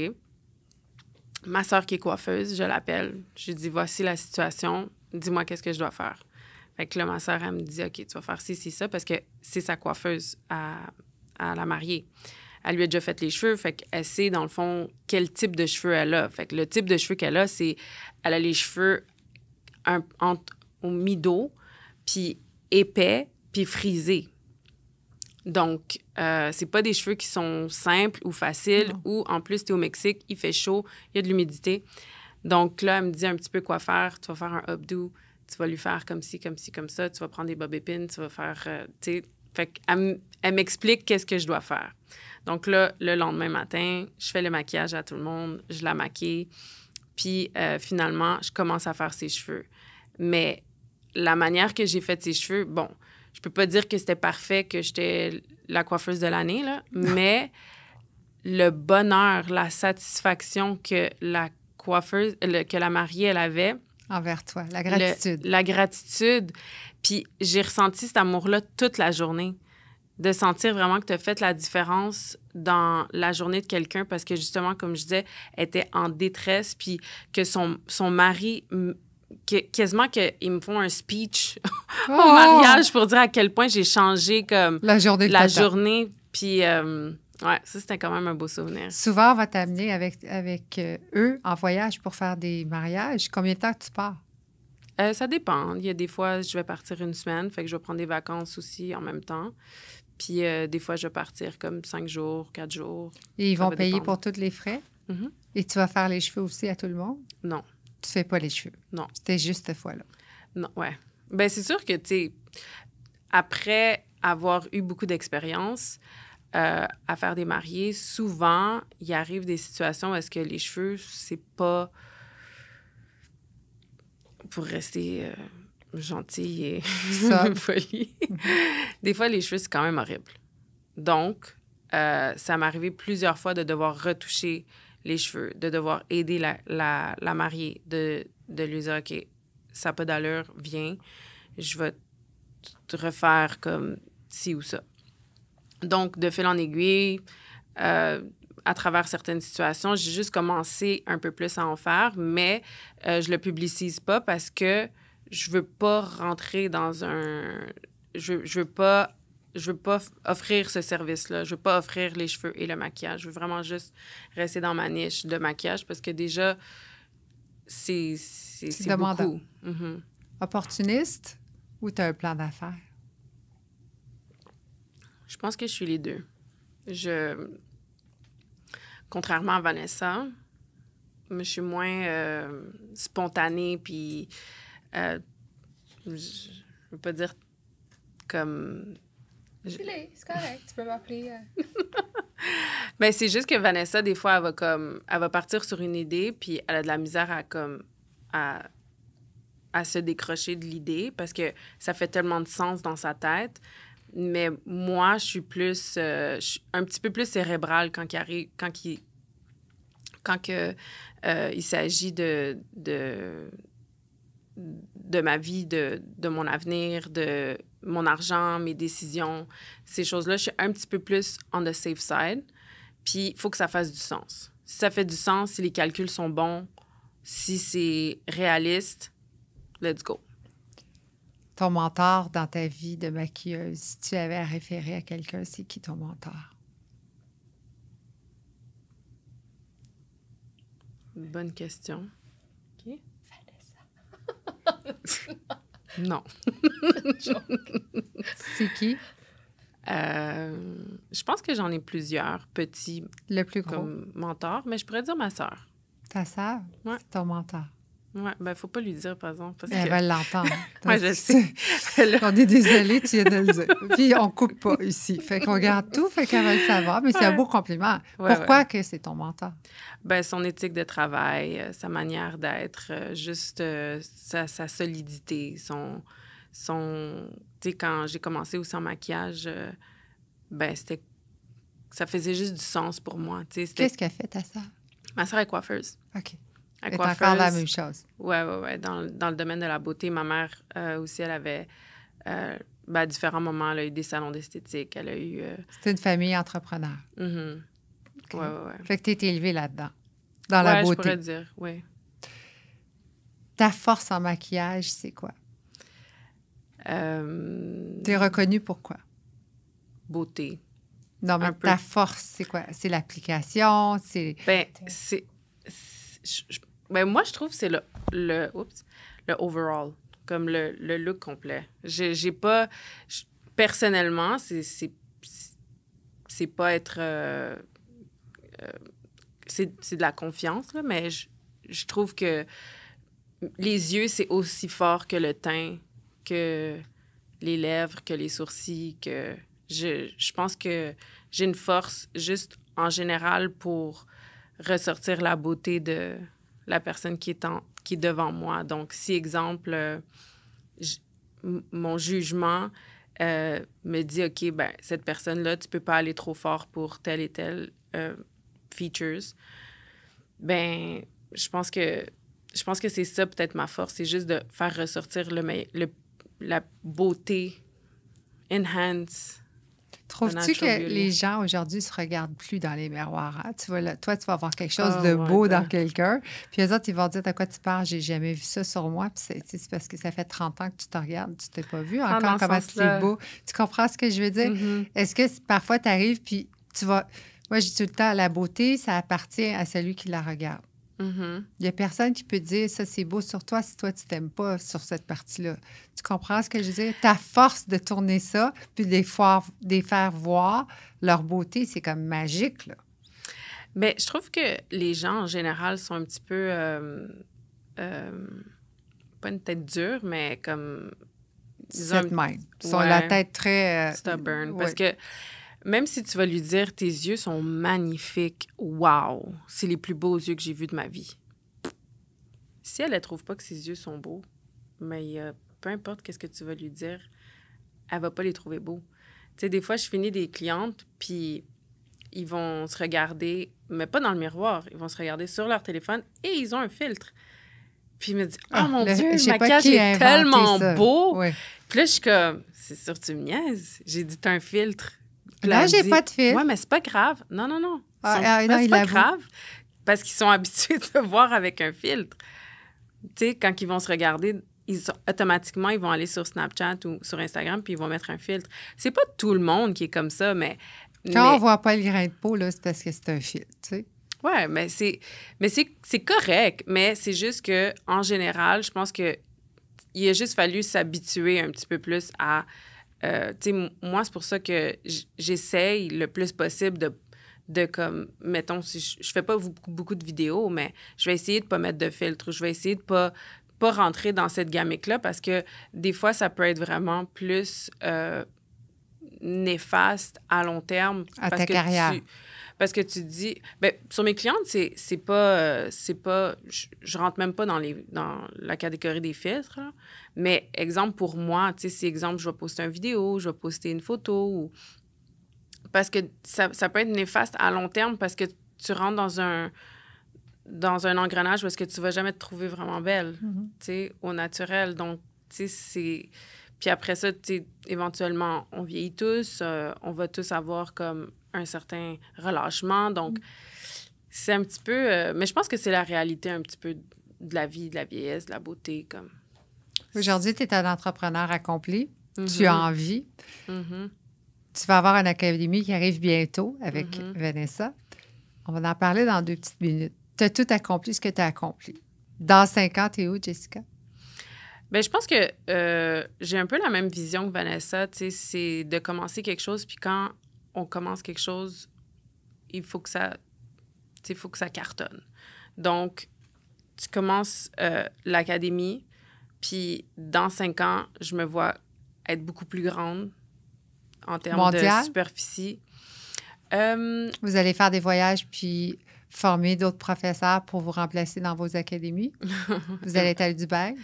C'est quoi votre Dubaï ne m'intéresse pas, mais... Ah, OK. Il se maquille beaucoup, là. Ouais, je sais. Mais c'est un monde qui... N'importe où dans le monde. Superficiel que je... Oui, mais des fois, même si je peux me permettre de vous dire, même si on a un jugement sur quelque chose, d'y aller, fais ta marque parce que tu t'es rendu là. Oui, je suis d'accord avec... Tu comprends que ça soit fake ou pas? Tu sais, on peut dire, ben du maquillage, c'est fake. La plastique, c'est fake. Tu sais, n'importe quoi est fake, là. Il y a des gens qui sont super... Ils vont mais dans ma vision de 5 ans, c'est pas nécessairement là que je voudrais me voir. T'es où?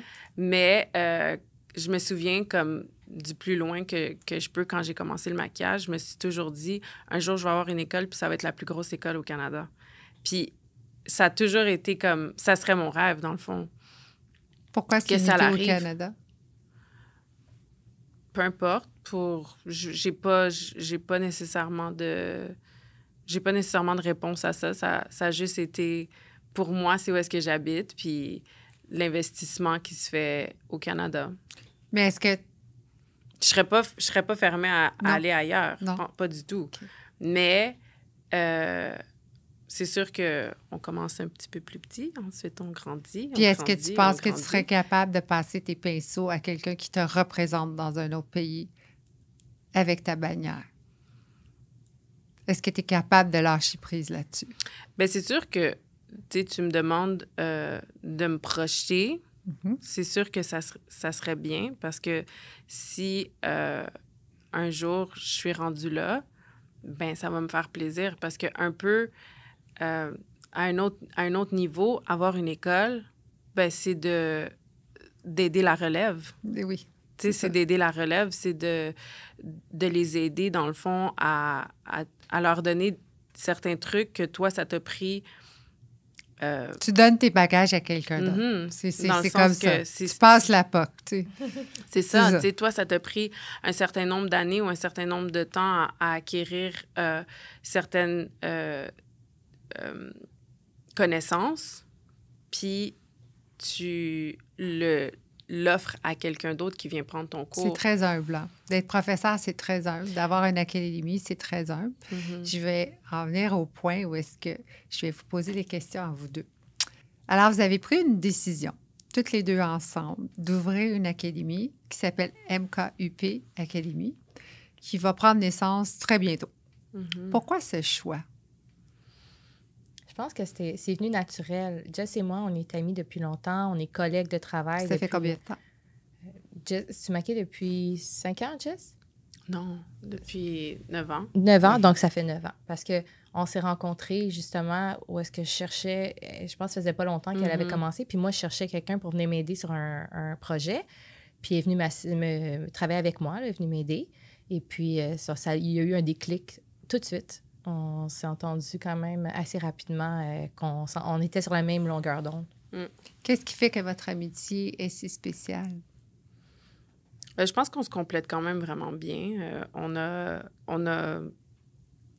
je pense, la base qui est de se comprendre, d'avoir la même le même... Pas la même opinion, parce qu'on va s'obstiner. Oui, c'est on a la normal. même vision. Mais on a la c'est même ça. vision des choses. Je trouve que c'est organique. On a la même vision. On a une facilité de communication dans le sens que on est capable de surmonter des obstacles normaux des amitiés parce qu'on communique quand même bien ensemble. Mm-hmm. Vous maquillez le même style ou pas du tout? Moi, je dirais similaire. Je pense que moi, j'ai quand même beaucoup appris du style à Jess. Je peux dire ça. Je sens que Jess, elle a quand même un style assez particulier, assez développé dans la mode et beauté. Puis j'admire ça. Fait que moi, je trouve que j'ai quand même développé... Tu sais, on change, on évolue en tant que maquilleur. Fait que moi, j'ai commencé quand même beaucoup avant elle. Fait que j'ai changé mon style. Puis depuis, je m'adapte aux tendances et tout ça. Mais elle a quelque chose de très particulier. Puis moi, je trouve surtout dans les teints. Fait que... Je trouve que j'ai appris beaucoup d'elle au niveau du teint. Qu'est-ce que tu as appris de Vanessa, toi? Pour y remettre le compliment. En termes de maquillage? Oui. Je ne rien. Non, mais c'est parce que moi, je suis pas du genre à regarder nécessairement. On va partager, tu sais, on va partager sur des produits qu'on aime, sur certaines techniques ou... tu sais, c'est sûr que j'aurais aimé ça que Vanessa, elle me dise « OK, let's go, viens, je vais te montrer comment faire des maquillages de cirque. » Parce qu'il y a une technique qui est très, très, très spécifique que je connais pas. Donc, c'est sûr qu'on a comme toutes les deux un certain enlignement que à travers, je veux dire, notre amitié puis le temps, on se partage autant au niveau des produits que des techniques différentes. Ou, exemple, des fois, je vais peut-être l'appeler puis je vais dire « Comment tu aurais fait ça? » Mettons, j'ai une cliente que sa peau était de telle façon ou peu importe, mais comment toi, qu'est-ce que tu aurais utilisé pour ce type de peau-là? Donc, c'est vraiment un échange. Puis c'est ça qui est le fun aussi d'avoir... tu sais, elle disait tout à l'heure qu'on est dans un milieu où est-ce que les filles, on est souvent seules. Ou en compétition. Ou en compétition, mais c'est le fun d'avoir comme... Puis on n'a aucune rivalité ensemble. T'sais, on ne sent pas que l'une doit faire plus que l'autre ou l'autre doit être meilleure que l'autre. Il n'y a vraiment pas ce côté comme de compétition-là. C'est plus une question d'entraide. Si je ne peux pas le faire, est-ce que tu es libre ou vice-versa? Donc, on a vraiment comme ce côté-là où est-ce que c'est une certaine entraide ensemble plutôt que d'y aller de façon comme plus négative. Là que vous avez marqué votre marque séparément, vous vous apprêtez à être joints. Vous allez faire une équipe, ce qui n'est pas vu beaucoup ici au Québec. 2 entrepreneurs dans le même métier qui font presque la même chose. Je veux dire, c'est des spectacles quand même. L'Oréal, puis toi, Cirque du Soleil, c'est quand même un spectacle. C'est pas les mêmes maquillages. L'industrie est très difficile entre femmes. C'est féroce.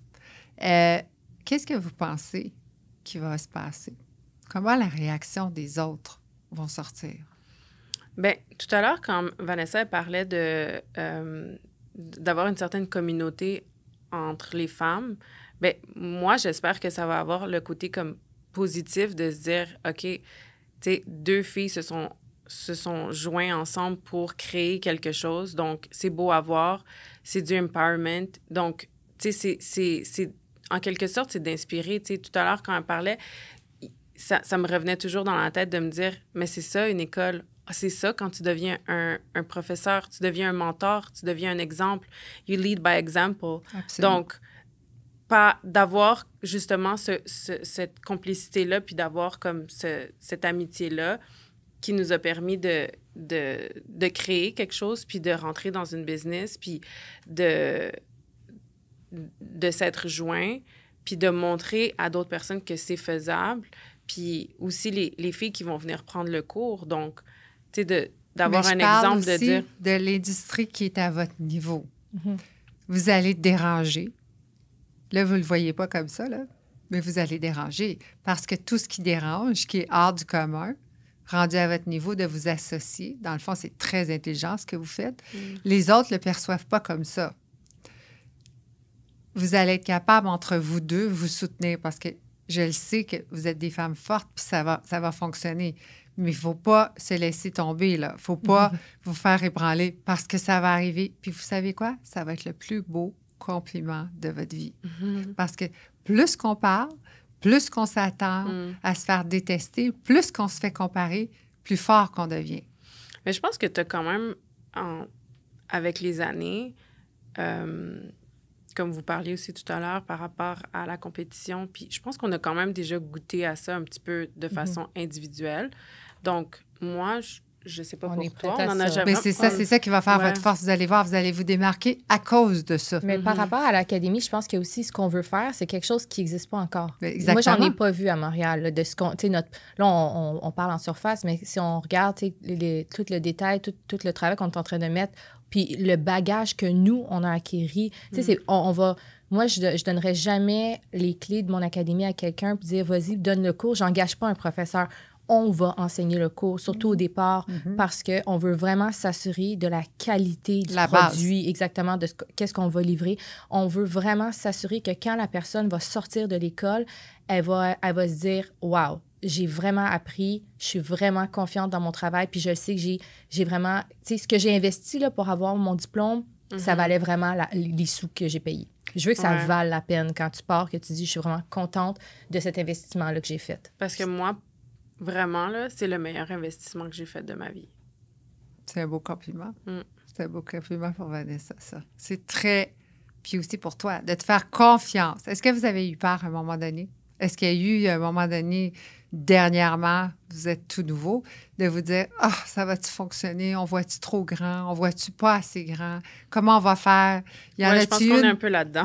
Ah oui, vous êtes là-dedans maintenant? Ouais. Est-ce qu'il y en a une des deux qui voit trop grand pour l'autre? Est-ce qu'il y en a une qui retient l'autre d'avancer puis l'autre avait avancé? Moi, je pense que c'est ça qui fait en sorte que ça va être notre force. Parce que moi, je vois très, très grand. Jess, elle me retire un petit peu. Tu sais, comme on s'équilibre. Puis c'est important d'avoir un équilibre parce que moi, je veux pas non plus plonger. Puis là, tu sais, puis ça fait aussi... Ça fait beaucoup à perdre. Non, vous avez des familles. Il faut apprendre à marcher avant de courir. Donc, drôle, moi, ça. c'est plus mon optique des choses. Vanessa est comme... Je vois juste le... Moi, je m'en vais à Dubaï. OK. Moi, je m'en vais à Dubaï. Jess, elle veut pas y aller. Mais c'est juste dans le sens que ça fait longtemps qu'on travaille là-dessus. On l'a jamais encore officiellement lancé. Là, on le lance. Mais on l'a pas lancé parce que justement, il y a eu des moments où est-ce qu'on a dit, OK, oups, c'est pas le bon moment, faut revoir, on s'est rassis à la table, on a revu des choses. Tu sais, c'est beaucoup de travail, une académie, puis surtout quand tu veux que ça soit fait correctement, autant au niveau du plan de cours, le contenu du cours, comment on veut le livrer. La vision entière là, de qu'est-ce qu'on veut vraiment offrir aux personnes. Même, tu sais, tout est passé au peigne fin. Même où est-ce qu'on va être situé? Il faut penser à plein de choses. Est-ce qu'il y a du stationnement? Est-ce qu'on est proche d'un métro? Est-ce qu'on... Tu sais, il y a plein de détails à voir. Puis je pense que le fait qu'on soit aussi différentes dans ce sens-là, on se complète, ça va faire en sorte que ça va être ça notre force parce qu'on va être capable de vraiment en arriver. Puis on est capable justement de se rejoindre au milieu pour en arriver au produit final qui va être magnifique. Il y a beaucoup de respect aussi dans notre amitié. Donc... Mais là, ce ne sera plus juste l'amitié. Il y a... Mais la base fait en sorte que on a des bonnes bases. Donc, je pourrais pas aller en business avec quelqu'un que soit que je respecte pas ou que je fais pas confiance ou que je me dis son éthique est louche. Tu sais, je pourrais pas aller en business, je préférerais le faire toute seule mais le fait qu'il y a ce respect-là entre nous fait en sorte que, tu sais, s'il y en a une qui veut absolument quelque chose, puis qui veut pas budge. Lâcher prise. Lâcher prise, ben, tu sais, il va falloir qu'on travaille ensemble pour que les besoins soient... Comment ça se passe quand ça arrive? Ben, je te dirais que on est quand même capable de trouver un juste milieu.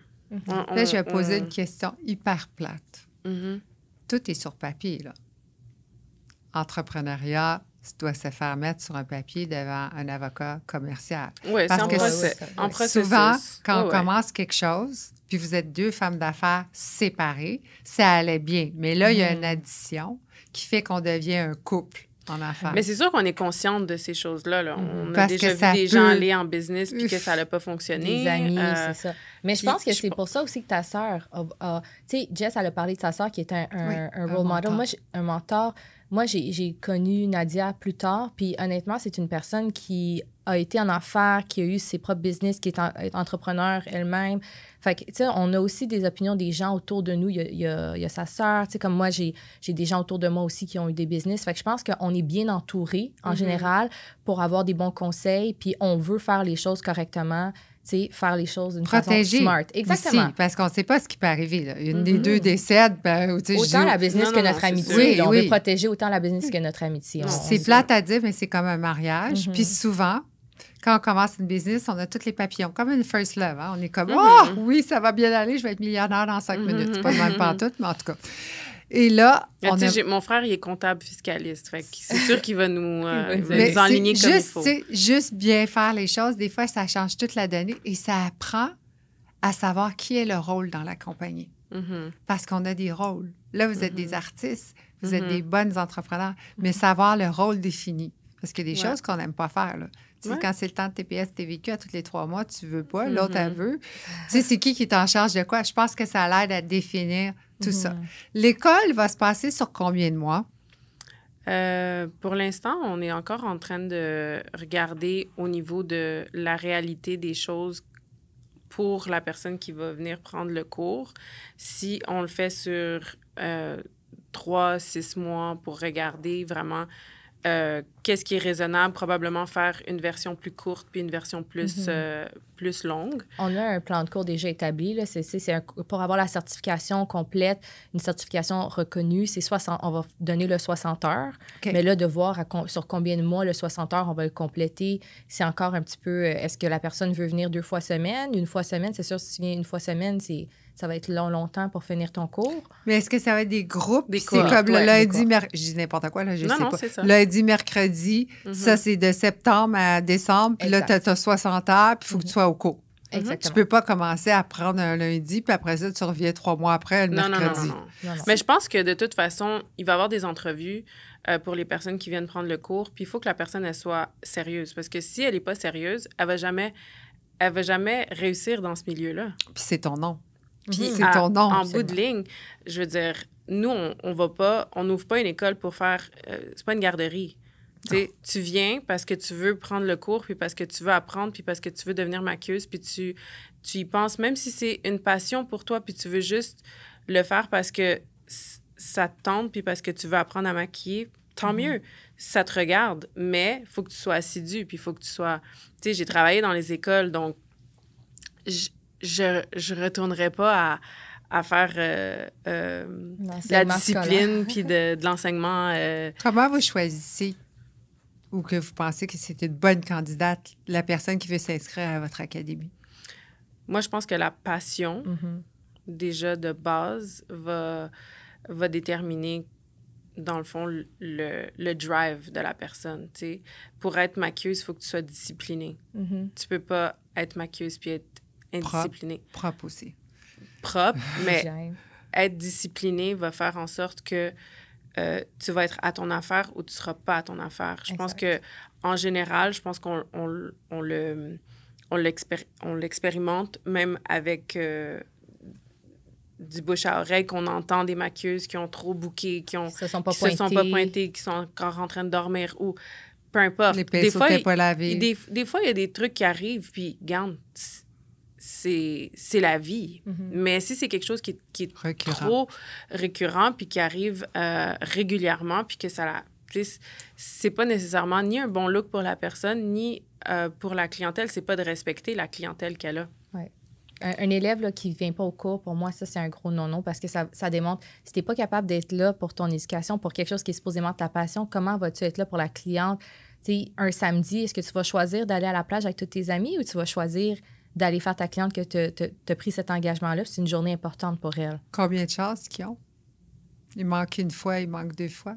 Je pense que ça dépend de la raison. Oui, ça va dépendre. Moi, je suis un petit peu plus stricte quand ça vient à ça. Là. C'est comme, j'ai tout le temps dit, si j'ai un mariage de bouquet, je vais show up avec le Ivy plugué au bras, là, mais je vais être là. Parle-moi-en pas. Tu sais, combien de fois j'ai dû fill-in pour des maquilleuses qui se sont pas pointées dernière minute puis que, tu sais, la mariée est en détresse. Ça arrive, c'est des situations qui arrivent. Puis je pense que ça commence dès le départ, dès l'école. C'est là que tu vas démontrer, comme Jess elle a dit, ta discipline en tant que travailleur ou maquilleur, peu importe là, dans quel domaine tu es. Donc, surtout pour un cours de 60 heures, il faut vraiment que tu sois là. Tu peux pas en manquer parce que si tu en manques, ben, il t'en manque Tu vas un manquer gros. des notions qui sont trop importantes. Exact. Est-ce que le gouvernement, ça va être accrédité? Est-ce que comment ça se passe? Bien, en fait, les démarches, une école privée, peu importe l'école privée, si tu n'es pas un DEP, bien, c'est une certification et non un diplôme. Donc, ça, c'est important que les gens ils sachent. Mais, tu sais, à moins que tu fasses un DEP qui est dans le cadre d'un esthétique, nous, on va offrir on est une école privée qui offre une certification que les gens vont pouvoir mettre sur les impôts par Revenu Québec. Donc, ils peuvent déduire ça de leurs impôts comme étant une certification dans le but de travailler dans ce domaine-là. Donc, oui, ça va être une certification reconnue. Est-ce qu'on peut être assuré quand on est une maquilleuse professionnelle? C'est rare que les gens vont s'assurer parce que, tu sais, c'est pas quelque chose où est-ce qu'on va aller à l'intérieur de l'épiderme ou qu'on va... OK. Mais oui, c'est quand même quelque chose à penser, à s'assurer parce que des fois, tu sais, comme des infections pour les yeux, des produits, des gens qui réagissent. Donc, oui, il y a des assurances pour ça dans tous les milieux professionnels, là, mais c'est à voir. Là, chaque assureur est différent. OK. Donc, Mais on va pouvoir, là. Oui, tu peux t'assurer. Parfois, on pense qu'être maquilleuse, c'est quelque chose qui est juste artiste et tout ça, mais il y a d'autres volets. Et dans votre académie, est-ce que vous allez enseigner des volets à part du maquillage? Est-ce que vous allez enseigner le marketing? Est-ce que vous allez enseigner aussi comment être vu sur les médias sociaux? Qu'est-ce qu'on va obtenir dans cette certification-là? Oui, ça va être une certification qui va être quand même assez complète, puis on va vraiment regarder en détail les à côté. T'sais, parce qu'être maquilleuse, c'est pas juste être talentueuse puis faire le travail. C'est de bien se présenter, de répondre... Comment tu vas répondre à ta cliente, comment tu vas faire en sorte aussi que la cliente, elle soit à l'aise de te booker si jamais elle a certaines craintes. C'est comment te présenter sur les réseaux sociaux, comment utiliser la lumière pour prendre tes photos, Absolument. Pour pouvoir... Parce que dans le fond, c'est quand tu es maquilleuse, honnêtement, tu n'es pas juste maquilleuse. Tu es secrétaire, tu fais du marketing, tu fais... t'as plein psychologue. T'as plein de cordes à ton arc, puis t'as pas le choix de le faire parce que si tu veux avoir du succès... Reconnu. T'as pas le choix. C'est pas tout, le talent. Des fois, il y a des personnes... Tu sais, moi, je dis toujours... Parce que surtout quand j'ai commencé... en maquillage, tu sais, il y avait d'autres maquilleuses que « ça fait 10 ans que je maquille, ça fait 10 ans que je maquille. » Puis moi, ça faisait peut-être 1 an que je maquillais. Puis à un moment donné, je me suis dit « Ouais, puis que ça fait 10 ans que tu maquilles. Tu as peut-être de l'expérience, mais il y a des personnes qui vont faire plus en moins de temps. Puis peut-être que toi, ça fait 10 ans que tu fais la même erreur. » C'est ça. Tu sais, tu peux pas déterminer ton talent à travers le temps que ça joue sur ta confiance. Il y a beaucoup de filles qui vont venir prendre le cours qui ont un talent naturel, puis qui vont pouvoir l'utiliser puis le mettre en œuvre. Puis je veux vraiment aussi, quand les filles ils sortent du cours, qu'ils se sentent à l'aise puis qu'ils se disent « ben moi, je suis confiante d'aller travailler sur le terrain puis de faire des clientes parce que j'ai appris telle chose. » Puis il va y avoir... Aussi, après les cours, il va y avoir une plateforme où est-ce que les filles vont pouvoir poser des questions. Si jamais ils ont une situation X où est-ce qu'ils ne savent pas nécessairement comment trouver la solution, bien, ils vont pouvoir avoir ce recours-là de dire, bien, je peux juste envoyer une question ou avoir cette communauté-là entre filles que même peut-être ça va être une ancienne qui va lui répondre. Puis, tu sais, ça va être comme de vraiment... Un concept de vraiment s'entraider pour dire, ben en bout de ligne, quand tu es maquilleuse, tu apprends à travers les années, tu te modes, dans le fond, comme ta propre... ton propre talent, il va changer. Au début, tu vas pas maquiller comme tu vas maquiller dans 5 ans, dans 10 ans. Donc, tu sais, c'est vraiment de toujours être... C'est un apprentissage en continu. Tu développes tout le temps, tu es tout le temps en développement, tu es tout le temps comme que... Tu sais, elle dit, tu vas te modeler en tant qu'artiste au fil des années. Tu sais, depuis tantôt, on dit tout le temps les filles, puis une communauté, mais aussi, c'est ouvert à tout le monde. Là. N'importe qui peut venir, autant femme comme homme. Vraiment, mais tu sais, c'est un réflexe là, qu'on dit ça parce que quand on pense de le câlinisme ou la compétition, c'est souvent plus entre les filles qu'on ressent Québec, ça. Oui. Pas aux États-Unis. Mais il y a beaucoup d'hommes qui maquillent. oui, c'est Ils ça. le font, Mais même au Québec, il y en a beaucoup des très bons Mhm. maquilleurs reconnus, tu sais, dans le milieu là, du show business, qui c'est, tu sais, des maquilleurs très, très super bons. Mais à Ah. l'école, on va accueillir tout le monde. À votre académie, si on est déjà maquilleuse, est-ce qu'on peut venir pour juste resuivre un cours? Oui, Parce que moi, je crois que être maquilleuse, ça ne s'arrête pas avec un certificat, c'est d'aller chercher toujours de l'éducation pour continuer à être au niveau et même au-delà de ses attentes. Est-ce que vous allez accepter les gens qui ont déjà certifié avec des gros noms qui, Ben, vous c'est sûr. impressionnent, mais qui rentrent? Là, puis Absolument. Je pense que comme, tu sais, on en parle depuis tantôt, le développement, puis on apprend de l'une l'autre, tu sais, que ce soit l'échange. Donc, oui, n'importe qui peut venir prendre un cours, puis autant faire la formation de base que venir faire du perfectionnement. On va offrir Oui, oui. éventuellement des masterclass aussi. Je sais, toutes les deux, on regarde des gens autant sur les réseaux sociaux que des maquilleurs plus connus pour apprendre des nouvelles techniques, puis tout ça. Donc, oui, je pense que... Parce qu'il n'y a pas... Il y a pas un maquilleur qui connaît tout. C'est ça la Impossible. beauté du C'est maquillage. impossible. Parce que tu peux avoir certaines forces dans une catégorie, puis dans Pas d'autres dans- catégories, tu peux connaître absolument rien. Donc, c'est vraiment... Je pense que, tu sais, de façon générale, si on y va... Tu sais, autant moi, je vais aller prendre peut-être une formation avec un autre maquilleur que j'aime sa technique, j'aime comment il travaille, comme qu'il y a d'autres maquilleuses qui... Tu sais, tout va être disponible puis va être possible. Tu sais, puis c'est pour ça, en même temps, quand... Moi, je le fais déjà, donner des formations à des maquilleuses qui veulent avoir un perfectionnement. Fait que si tu veux investir dans toi, ben c'est sûr et faut certain t'investir que... dans ben, ta c'est ça. carrière. Sinon, ça ne Exactement. marche pas. Là. Mhm. Ça, Moi, j'en tu ai restes- pris des formations avec d'autres maquilleurs qui étaient plus aux États-Unis. Puis tu payes une fin de semaine, tu Mais il t'investis faut dans toi. continuer. Puis Si la journée que vous allez arrêter, ça ne marchera plus. Là. tu ça apprends fonctionne. différentes techniques, puis ça... Des fois, tu les utilises, des fois, tu les utilises pas. J'ai une question. Chacune de vous, vous répondez individuellement, une après l'autre. Un produit dans 5 ans. Vous êtes famous avec votre académie. Vous êtes déjà rendu à Dubaï. On t'a amené de force. Et là, tu es mondial. Tu as un produit que tu veux développer. C'est lequel? Tu as droit à un. Mais... Je te dirais une lumière. Et toi? Oh my God.